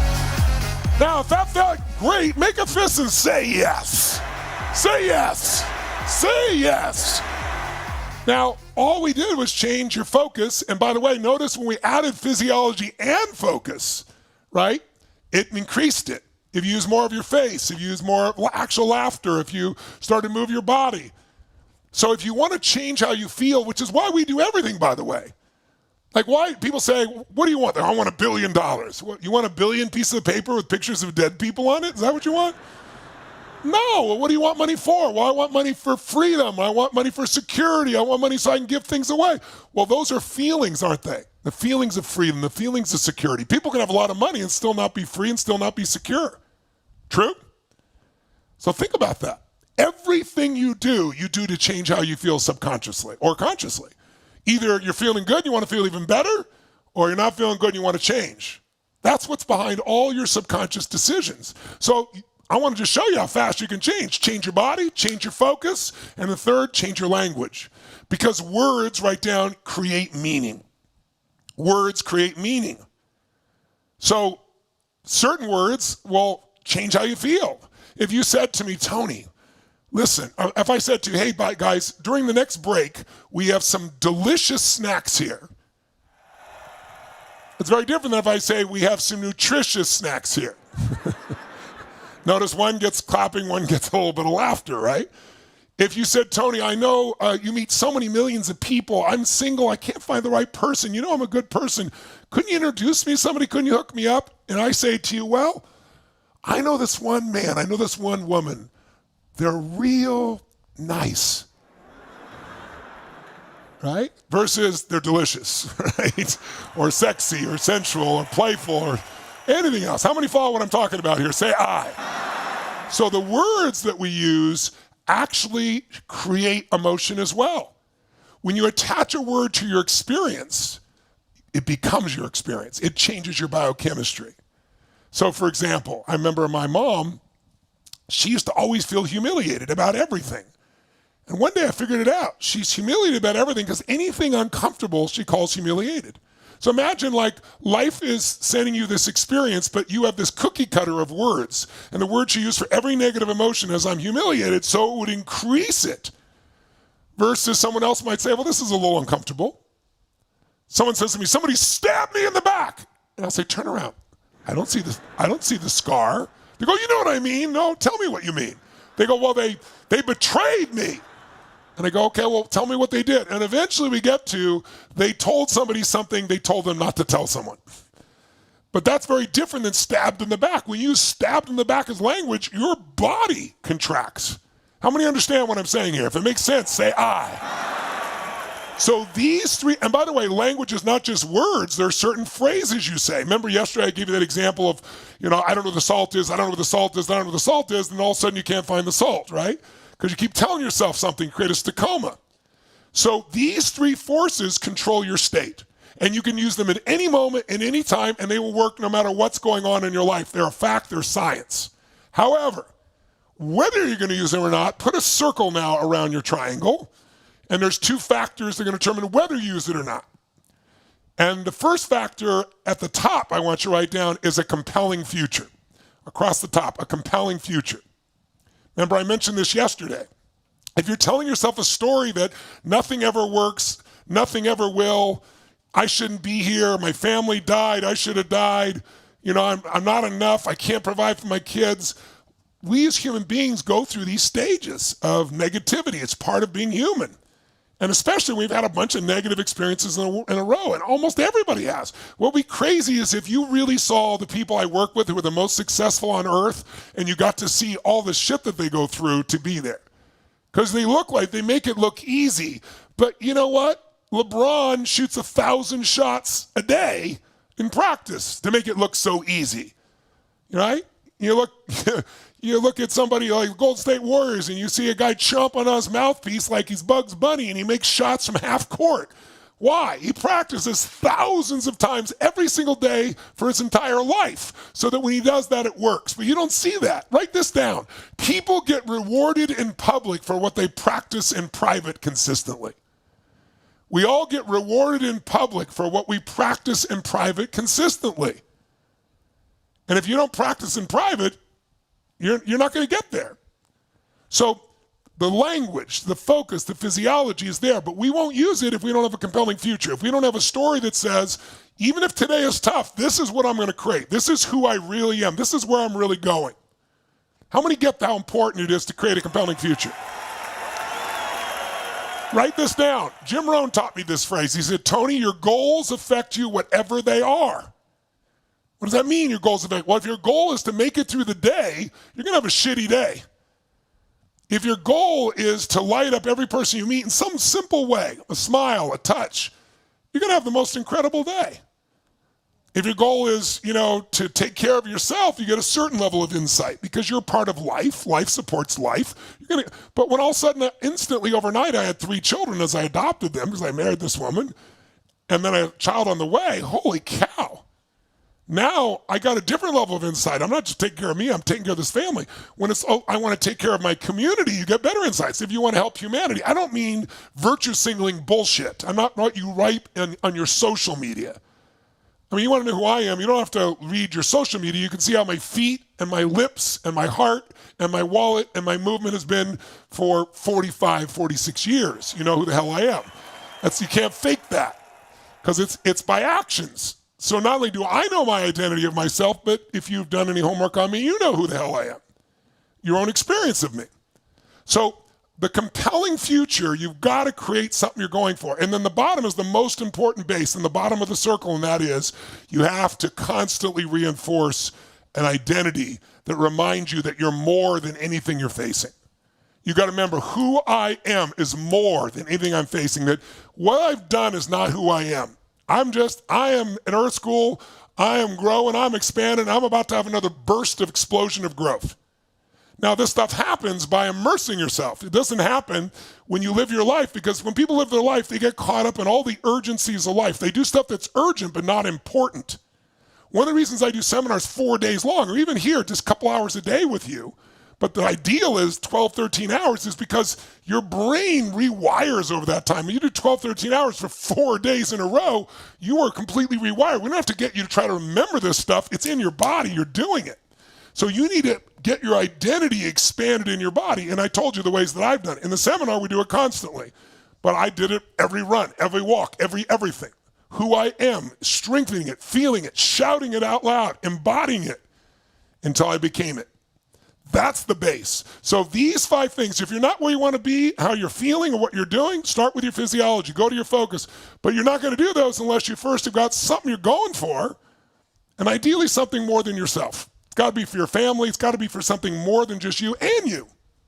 If you're going to be successful in business and you only get in business to make money, those people never make money. I shouldn't say never. Rarely.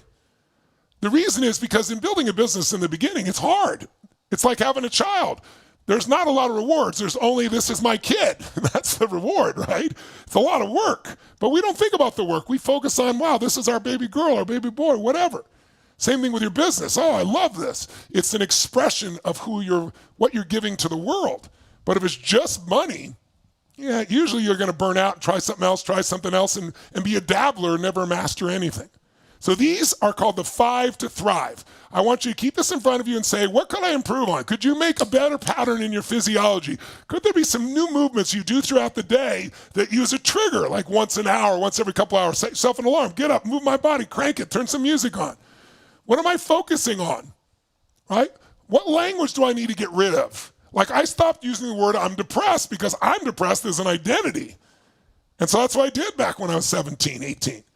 And I said, I actually made a poster that says, only a loser is depressed, which is, by the way, not true.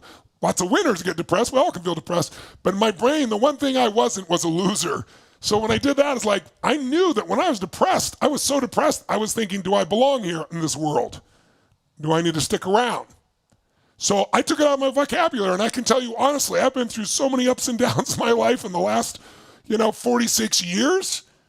But I can tell you, I've never been depressed. I've been pissed off. I've been frustrated. I felt sad at times, some melancholy, but never depressed because I took it out of my vocabulary and it's not there. So remember, your words create meaning and meaning creates biochemistry. How many find this could be really useful for you going forward here, ladies and gentlemen? All right. Now, would you stand up one more time? I have one last piece for you that I think you're going to find really useful. It's really important. Here we go. Wake your body up again. Let's do it. Oh, thank God it's getting cool in here.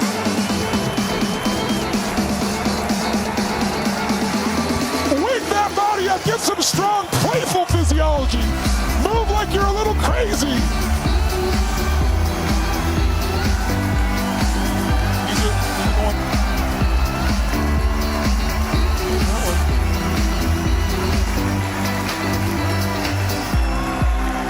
Wake it up. And make a sound while you're doing it. It feels playful, exciting, playful sound.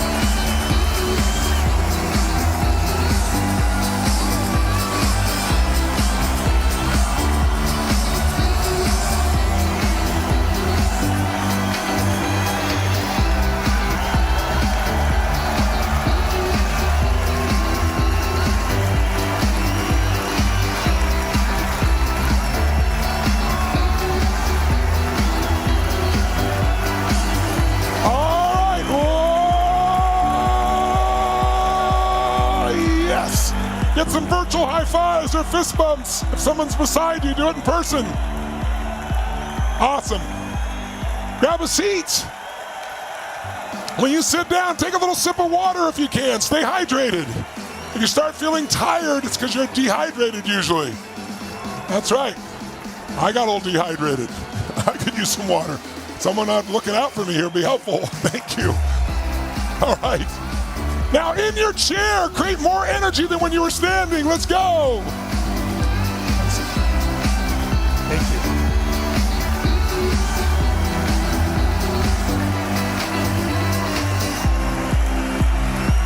Your dog's having a good time there, Ronald. All right. Whoa. Yes. All right. I hope you got some water. I got a little bit of air. I'm starting to dry out here. This is great. All right. So the last subject here that ties into identity is I want to talk to you about this concept of identity and how it affects your decisions in other areas, but also how it affects your career or your business. And when we talk about identity in those words, we'd use the word brand, wouldn't we? Right? We all need to develop a brand. If you develop a brand, you're more valuable than anything else. I'll give you an example. I've been doing what I'm doing here for this is my 46th year, and I've done it in 195 countries around the world. And I can go places now. I went places for the first time. I went to the Sahara Desert, and I got this giant group for me. I went to Dubai, and we had 10,000 people. I'd never been there before. How do they all show up? Because I built an identity of serving, and they got it through something. How many of you, before you came to this event, had already had some positive impression of me in some way through a video or a book or an audio or a friend told you about it? Raise your hand if you already had a positive frame of reference. Well, that makes it a lot easier for someone to build their business, right? Because you built a brand. People will get on the ground and reach behind a no-name brand to get a Coca-Cola, won't they? Right? The power of a brand is it gives certainty. And so while you branded yourself with your identity, some of you, your old story, if you look at the story, the real core of the story is the limiting identity you had of yourself. And the thing that made me most happy in reading some of your news stories is I saw as you changed the story, there was a change in who you are, in the way you define yourself as more than enough, as a person who breaks through, as a person that finds the way. The more you can brand yourself in your own mind, the more powerful it's going to be. But I want to show it to you by showing it also how to affect your business. By the way, how many of you, show me in the chat box with a thumbs up if that's you, or live, raise your hand. How many of you own your own business? I'm curious. How many own your own business, work for yourself? Raise your hand, make some noise so I can see who's out there percentage-wise. Wow. Quite a few of you, a large percentage. Looks like usually in my seminars it's about 60, 70%. This one's about 40, 50, 60%, somewhere in that same range. So think of it this way. I'm going to give you an assignment. Take out a pen and paper if you got it, or your iPad or whatever you got there. Hopefully you've been taking notes. By the way, I hope you take notes, because if you just listen to me, you're going to hold on to about 10% of what I say a month from now. But if you listen and take notes, as I shared with you, the physical act of writing it down, even if you don't read it again, drives the grooves deeper in your brain. You're more likely to retain 40 to 50%. But if you listen, take notes, and then you yell back the answers, you use your body, you do the physical exercise, you do the challenge, you'll find you'll retain between 90 and 95% of the core things that really matter. So I don't want you wasting your time, so I really encourage you to do that. But in your notes right now, let's just write down just the first answer to this question. If I said to you, think of a soft drink company. The first soft drink company you think of, jot it down. And then I want you to think of, let's see, a big computer company. The first big computer company you think of, jot it down.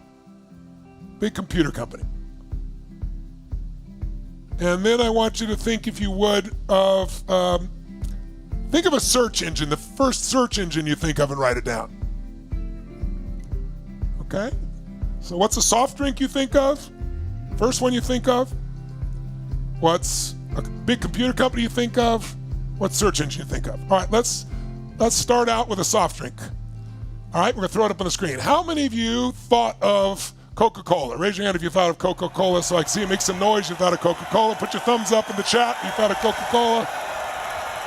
Keep your hands up in the chat. Do it as well. I'm trying to get a good bench. It's about 90% of you, right? How many of you thought of Pepsi? Raise your hand. Pepsi. Okay, and so you see it's, maybe 10% Pepsi. One owns 90% of the market. In fact, they have a goal of all the liquids you drink, including water, that they want to own, right? This company's been around a very long time. How powerful is it when somebody says, hey, can I have a Coke? The people at Pepsi hate that. They may not want a Coke. They want a cola, right? But they're used to calling it Coke, and the people hate that. They own the category, all right? How many of you, when I said computer company, thought of Apple computers, thought of Apple? Raise your hand if you thought of Apple. Make some noise if you thought of Apple. Put it on the screen, guys. Wake up. Wow. That's like 90% plus. Okay, how many thought of Dell? Dell computers, I'm curious. Dell. Hewlett Packard. Okay, somewhere like 3, 4, 5%, right?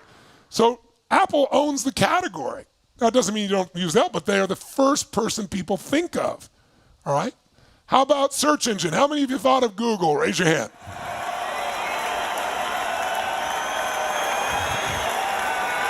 Wow.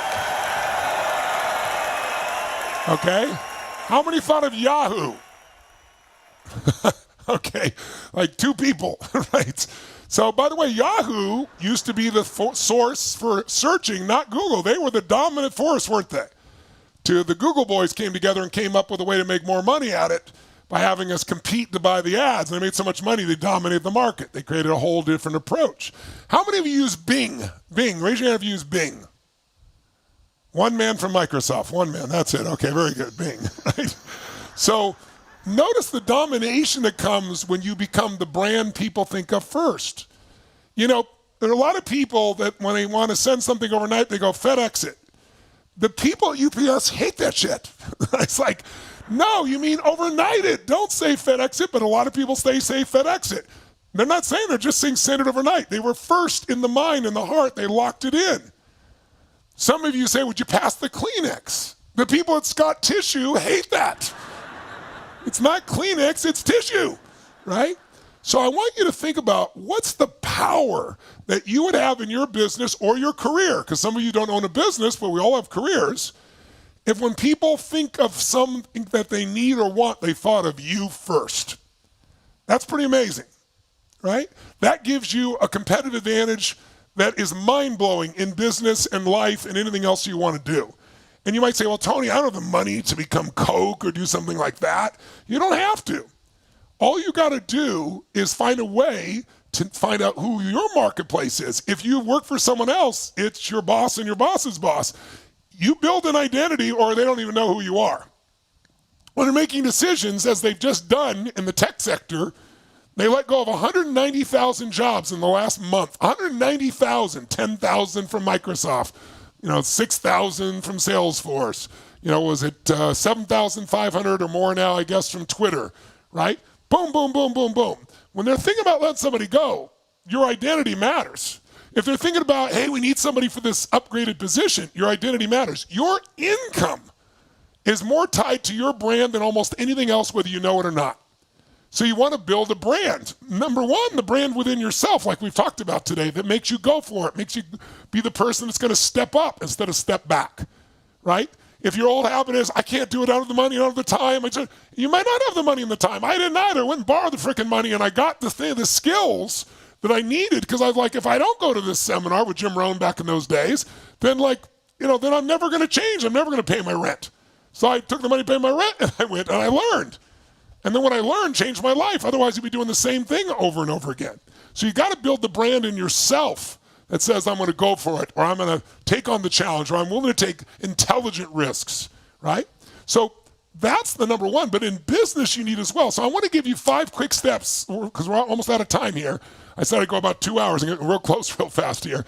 I want to give you 5 quick steps to building a unique identity or building a unique brand. We'll just go through it real fast, and then I got a fun assignment for you, and we'll wrap it up here. And we also have a little celebration. We have a few things to give some people who really delivered for the community here. Some fun stuff here as well.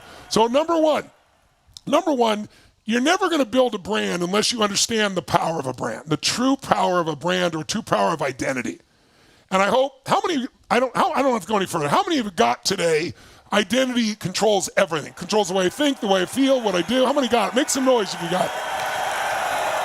Awesome. Then step 2, once you know the power, now you know I got to invest time in this because it's the most powerful thing. It controls how I act, how I think, how I feel. It controls my relationships. By the way, when you first get in a relationship, you have an identity for your partner. Then if you get in a relationship and now you have different worlds and you have go to different states and you have to deal with different frustrating things and you might get frustrated with your partner. You know, when people's relationships break down, it's because they change the identity for their partner. They start putting stickies over them, but they don't see their partner anymore. They see the labels on their partner. Oh, they're selfish. They don't care about me. They just care about themselves. They're priors. They want me to do everything. They don't care. And once you do that enough times and you make the identity for your partner, your relationship is going to end. Even if you stay together physically, your relationship's going to end. You have to be so careful about the labels you attach to yourself or to your partner in a relationship because it shapes everything, okay? So then number 2, once you know how important this is, put it up on the screen. Number 2 for you here is you need to identify and articulate what is your identity, what is your competitive advantage, what is special about you. And I don't mean I'm so special and, you know, Jim, what was that guy on Saturday Night Live? I'm special, I'm unique, and people really like me. I'm not talking about that stuff. I'm talking about, let's say, in business. If I was in business, you'd say, why should I do business with you versus someone else? And if you can't tell me that, if you can't articulate that well, it's going to be hard for you to build an identity or a brand. So in the beginning, it's kind of clunky. But I'm going to ask you, we're going to take a minute, just literally a minute in a second here. I'm going to ask you to write out in fact, let's make it even easier. Let's do it really fast. Try something with me. Type right now in the chat, type if you would, who are you? Just the first things that come through you, just a little thing, who are you? I'm a lover, I'm a creator, I'm a what? Who are you? Put it in there and I want to see it come across here. Let me see, okay? I'm a playful person, I'm a lover. I'm a challenge. I'm an achiever. I overcome. Yes, come on, give me more of them. I'm an inventor. I'm faith. I'm a kind person. I'm a queen. I'm an action-driven person. I'm filled with love, faith, and compassion. I'm a mom. My love can't be broken. I'm excitement. I am. By the way, it's different to say I feel excited than I am excitement, isn't it? That's an identity. I'm a master of life. I'm an inspiration. I'm a masculine, kind soul. I am woman. I am a leader. I'm a badass inventor. I'm a fountain of energy. I'm joy. I'm inspired. I'm inspiring. I'm honorable. Okay, those are all great. Now, by the way, I want you to notice. I want you to notice how your identity is controlled by your state. Right now, we've been doing all this good stuff. You're in a great state, right? So all the identities you write are positive. So now, let's try something. How many of you ever gotten pissed at yourself, angry at yourself, frustrated with yourself? Who've been in that place? Come on, let me see a show of hands out there, right? What do you say, what do you call yourself when you're pissed off at yourself, when you're frustrated yourself, when you're in a low energy place, when it's not working? What's the identity you do then? Type it in so we'll see the difference. When you're in a lousy state, I'm an idiot, I'm a dummy, I'm a loser, right? I'm stupid, I'm filled with anger, I'm worthless, I'm stuck, I'm unmotivated, I'm disgusting, I'm an idiot, I'm a worthless piece of crap. These are really descriptive here, right? What's wrong with me? I'm not enough. I'm a procrastinator, I can't do it, I'm a dunce. Some of you got tired of writing this shit and you slowed down on me here. I'm an angry one. Okay, stop, we're done with that shit, right? But how many of you see how your story, now listen to me, your story is driven by your identity. How many see how your story and your identity is driven by your state right now? How many can see that? So put yourself, it won't be hard, put yourself in a great state. Crank it up.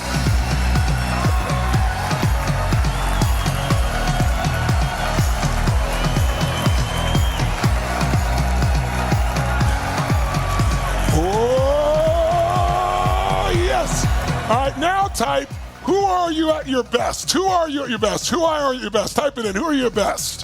Who are you at your best? Type it in there so I can see.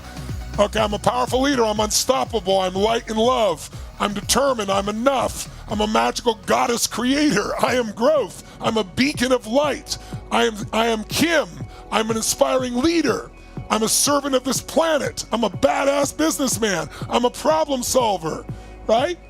Now notice the totally different tone. I'm divine goddess. I'm a vessel of love and growth. I'm unstoppable, amazing, life-changing, inspirational, awesome woman. I am love. I am leader. Give it up for everybody, ladies and gentlemen. That's a whole different world, isn't it?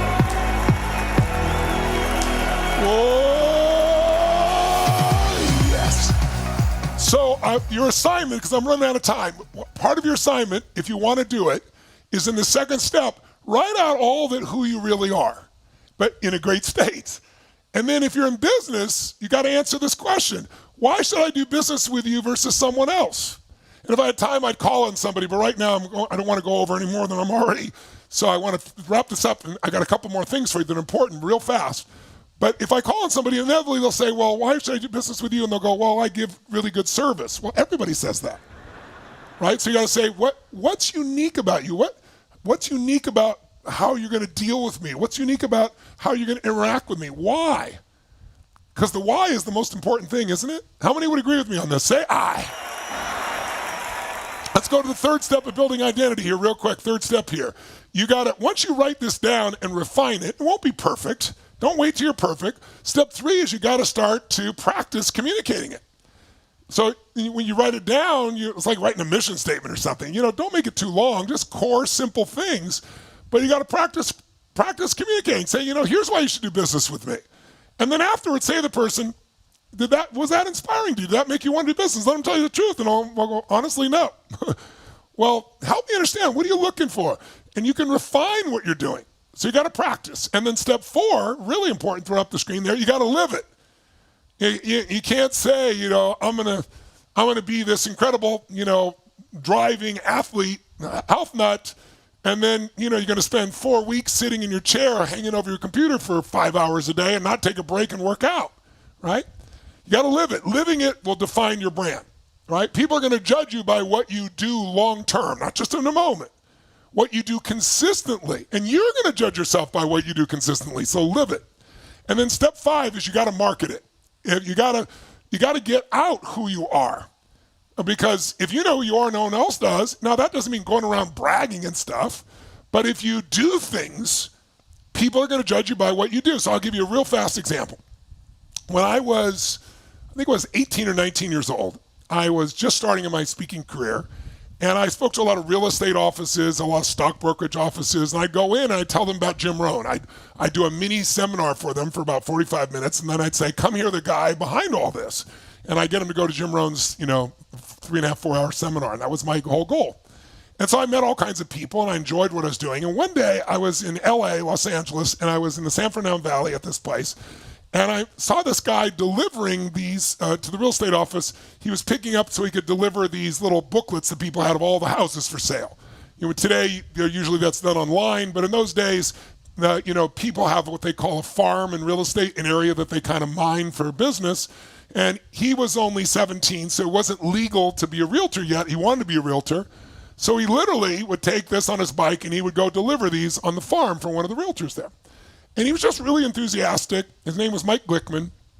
And I started up a conversation with him. And I found out he really wanted to be a realtor more than anything else. He wasn't legal yet. He'd do it within a year. He was doing this so he could start to learn the business. And so he and I ended up bumping into each other on a regular basis, became friendly. And sure enough, at one point, when he was 18, he becomes a realtor. In his first year in business, I don't remember because it's been almost 40 years since I had this conversation, but I think he spent either 8 months or 9 months and didn't make one sale. And he was super enthusiastic and loved real estate. But the problem was he was so young and looked so young. People were like, I got to go with a more mature person. Someone's got more experience, right? And so he was really frustrated. And so he was stuck with this identity. I'm the kid. I don't have enough experience. And so I said to him, because I was already studying even for myself. I was a young person. I had the same thing. It's like, what you got to do is produce results for people. If you can produce some results for people where they see who you really are, they won't judge you by your age. And I said, that's what I've begun to do. When I can wipe out a phobia in an hour, they don't give a damn how old I am anymore, right? But I had to produce these challenges where I would challenge psychiatrists and psychologists. By the way, now I train them, but in those days, I was trying to prove myself, so it was a good strategy. And so the bottom line is I found myself in a position where I said to him, think of something you could do for your community. You don't have to build an identity the whole world knows you. You just need your farm, these 15 or 12 streets or whatever it is that he was trying to, make his farm, the area he would market to. And I said, think of something you could do for the community that's real and legitimate and that makes a difference. And do that. And do more than one thing if you can. And you'll build a reputation and people will think of you differently than just this 18-year-old kid. And so we had this conversation. I think probably 4 or 5, 6 months went by. I think he had to do some other jobs too just to stay alive. He was making no sales. And then one day he said to me, I think I got a possible solution about what I could do for my community. And I said, what is it? He goes, well, there's this trash strike that's happening in the San Fernando Valley. He worked in a place called Encino, California, which is upscale homes, right? Not super wealthy, but relatively wealthy homes. And he goes, the trash strike's been going on for like 3 weeks. And if you drive through the community, there's trash everywhere because they haven't picked it up. And dogs have gotten into it. And there's some places where there's some rats that have gone there. And it's a super upscale community, and it smells, and it's horrible. And he said, and no one's doing anything. And every day I turn on the TV, and they say, day 27 of the trash strike. He said, so I thought, Tony, what if I went and I hired a private garbage company just come and take all the garbage off the streets that I work and just haul all the stuff away and then tell people or collect some money from them. I said, don't collect any money from them and don't tell them. I said, what? I said, just have the stuff hauled away. He goes, well, it's going to be pretty expensive. I don't remember the number. My memory may be off, but I think it was like $4,000, which for him in those days would be like $400,000. It was a pretty big bet. I said, you build your identity by who you are and what you do. They don't know who you are until they see what you do. And I said, it's the right thing to do. I said, I know it seems like a huge investment, but you'll make way more than that in one good commission. And so sure enough, he had the guts to go do it. I really honor him for doing it. So he hires this trash company. They come and take all the trash. Now imagine you live in this community, really upscale, wealthy community, and every day you come home and it smells and there's trash everywhere and dogs in the street and everything else, and you're so pissed off. And every day you turn on the TV, we're on day 28 of the trash strike, and you come home and there's no trash. And you think, oh my God, this is fantastic. Thank God the trash strike's over. Oh my God, my community's back. And you turn on the news that night and they go, day 31 of the trash strike continues with no room in sight, no solution in sight. And people are like, who stole my trash? Right? Where'd my trash go? And everyone want to know where their trash went. And so sure enough, and I said, don't tell anybody, it'll get out naturally. Sure enough, somebody figured out who it was and called them up on the phone and said, listen, you're the person who took this trash out, aren't you? And he goes, no, the company did it, but yeah, I paid for it. He goes, listen, I want to pay my percentage. And he was smart. He said, absolutely not. There's no way. I just did this for the community. Well, why the hell would you do that? Well, I work in this community. I'm a realtor in this community. I know that this is bothering everybody. It's hurting home sales. It's hurting everybody's quality of life. So I just thought it was the right thing to do. And the guy says to him, well, what can I do for you? He goes, I don't want your money. He goes, but if you ever want to sell your house, or if you know someone wants to sell or buy a house in this community, please think of me. You got my number now. Well, guess what? Boom. That person told a person told a person. The entire community is calling this guy up, thanking him, telling him, oh, you're unbelievable, Mike. Mike, in the next 3 years, got to the point where only one other home was sold in the entire community by any other realtor. He got them all. He made more than $1 million in commissions and went on to start his own real estate company, Mike Glickman. He's still in the business today. Give it up for him.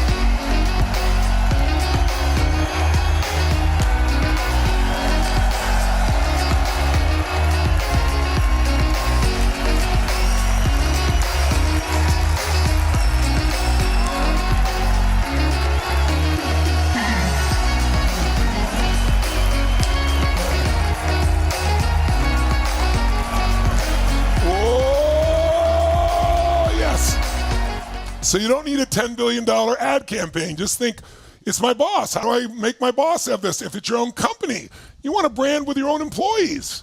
Like, who are you? What do you do for them? Like, step into it. Make the tough decisions that are in their benefit and the benefit of the company at the same time.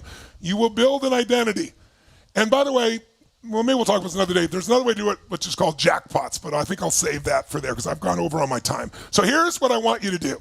How many of you are utterly convinced identity and brand are the most important things for changing your life long term? Here, make some noise. Then here's what I'm going to ask you to do. I'm going to ask you to go online, and you're going to go hashtag identity challenge, hashtag identity challenge. I want you to answer 3 questions. What's your old identity? What was the old way you've described yourself when you're really not doing well, when you couldn't get through in a relationship, when you weren't getting through with your kids, when your body's not where you want to be? And what's your new identity going to now be?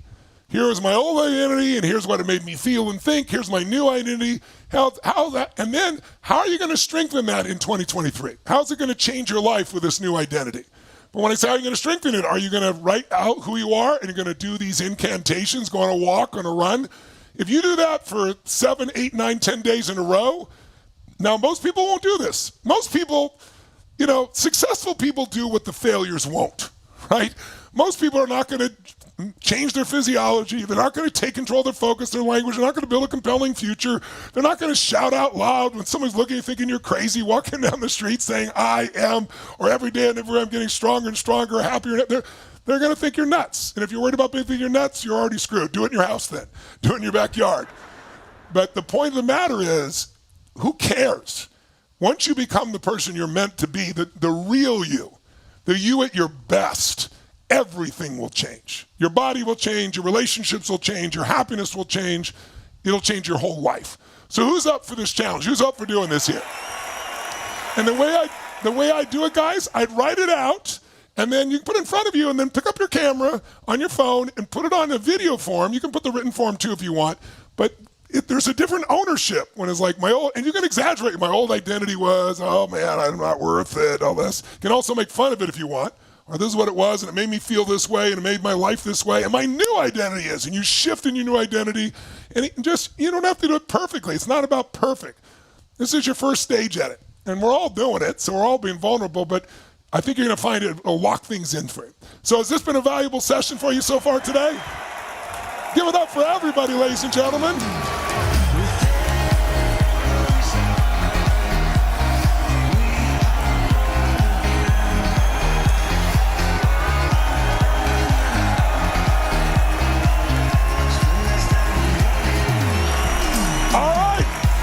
If you're in VIP, I'll see you in about 10 minutes. But first, little KK for our announcements and some fun prizes. Give it up for KK, everybody. Thank you. Tony Robbins, everyone. Day 2 of the Unshakeable Challenge. And give it up for every single one of you. You guys have been amazing. Absolutely off the charts. So really quick, don't go anywhere. VIPs, in about 10 minutes, you're going to begin your session with Tony. And everyone else, we have 3 incredible prizes to honor you for playing absolutely full out on day 1.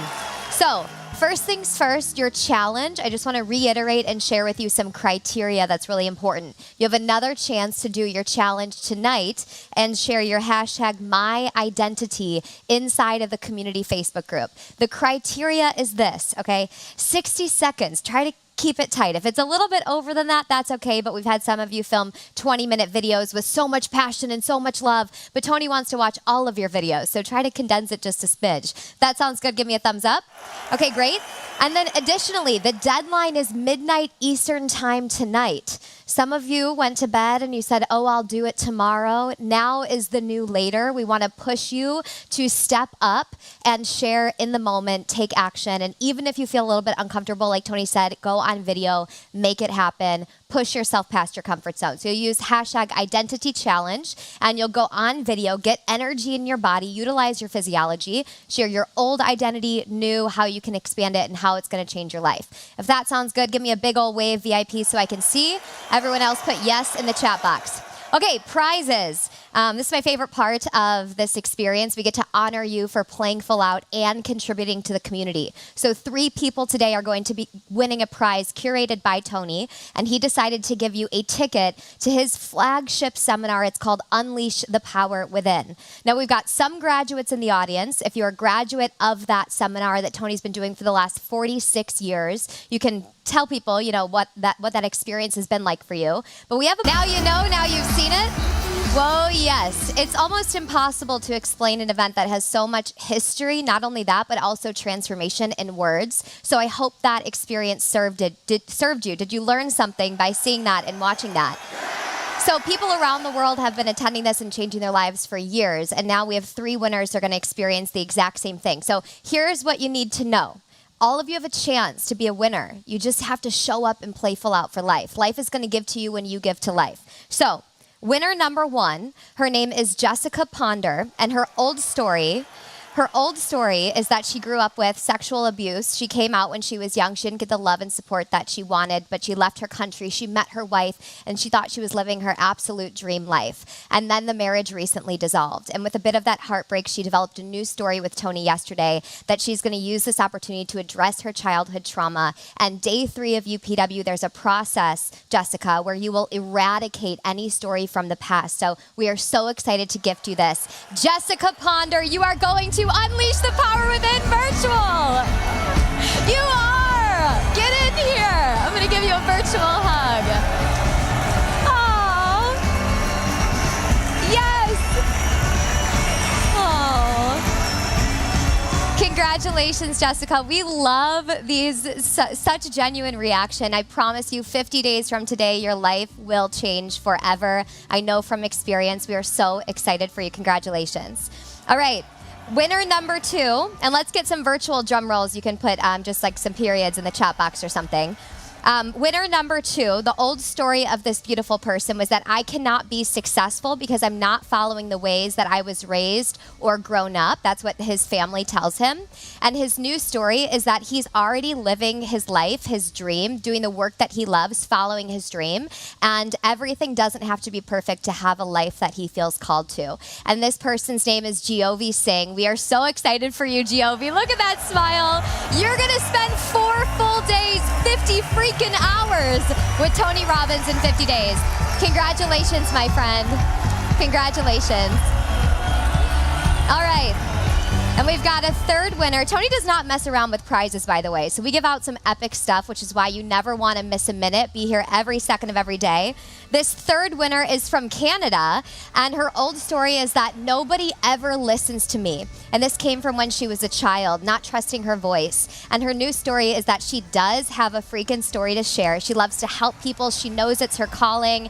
And this person's name, let's get a virtual drum roll. Everybody on VIP, come on. Last winner is Amanda Lightfoot in her car driving to her dream life. Congratulations, Amanda. Congratulations. Whoa, yes. So all 3 winners, our team will reach out to you and get you situated, but you are going to unleash the power within virtual in 50 days from today, Tony's flagship seminar. You guys, what you are doing across these 5 days, honor yourself, celebrate yourself for being here, and this is like the tip of the iceberg. It's like not even an appetizer, it's like a little entree, and you can go so deep. So keep going, keep showing up every single day. Some final housekeeping, and then we'll break before VIP. Tomorrow starts at 2 p.m. Eastern. This is not our first rodeo. The third day, you have to coach yourself to not only be here, but be here on time. Has anyone ever said they were gonna do something and didn't? By a show of hands. Radical honesty, self-integrity.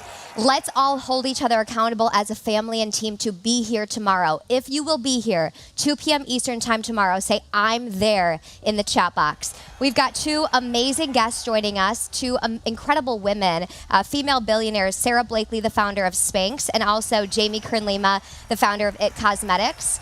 And the benefit of them is it's not that they're billionaires, but they had to go through a lot of stuff and have a lot of courage to get to the life that they have now, and they're going to share that with us. So be here tomorrow. VIPs will see you in 10 minutes. For the couple 100,000 of you that found us last night, you can go to tonysvip.com if you want to join us in 10 minutes for a private Q&A. We love you guys. We're excited about this journey. We're not even close to being done yet. Tomorrow's day 3. Prepare yourself and complete your freaking homework tonight. We'll see you tomorrow. Bye.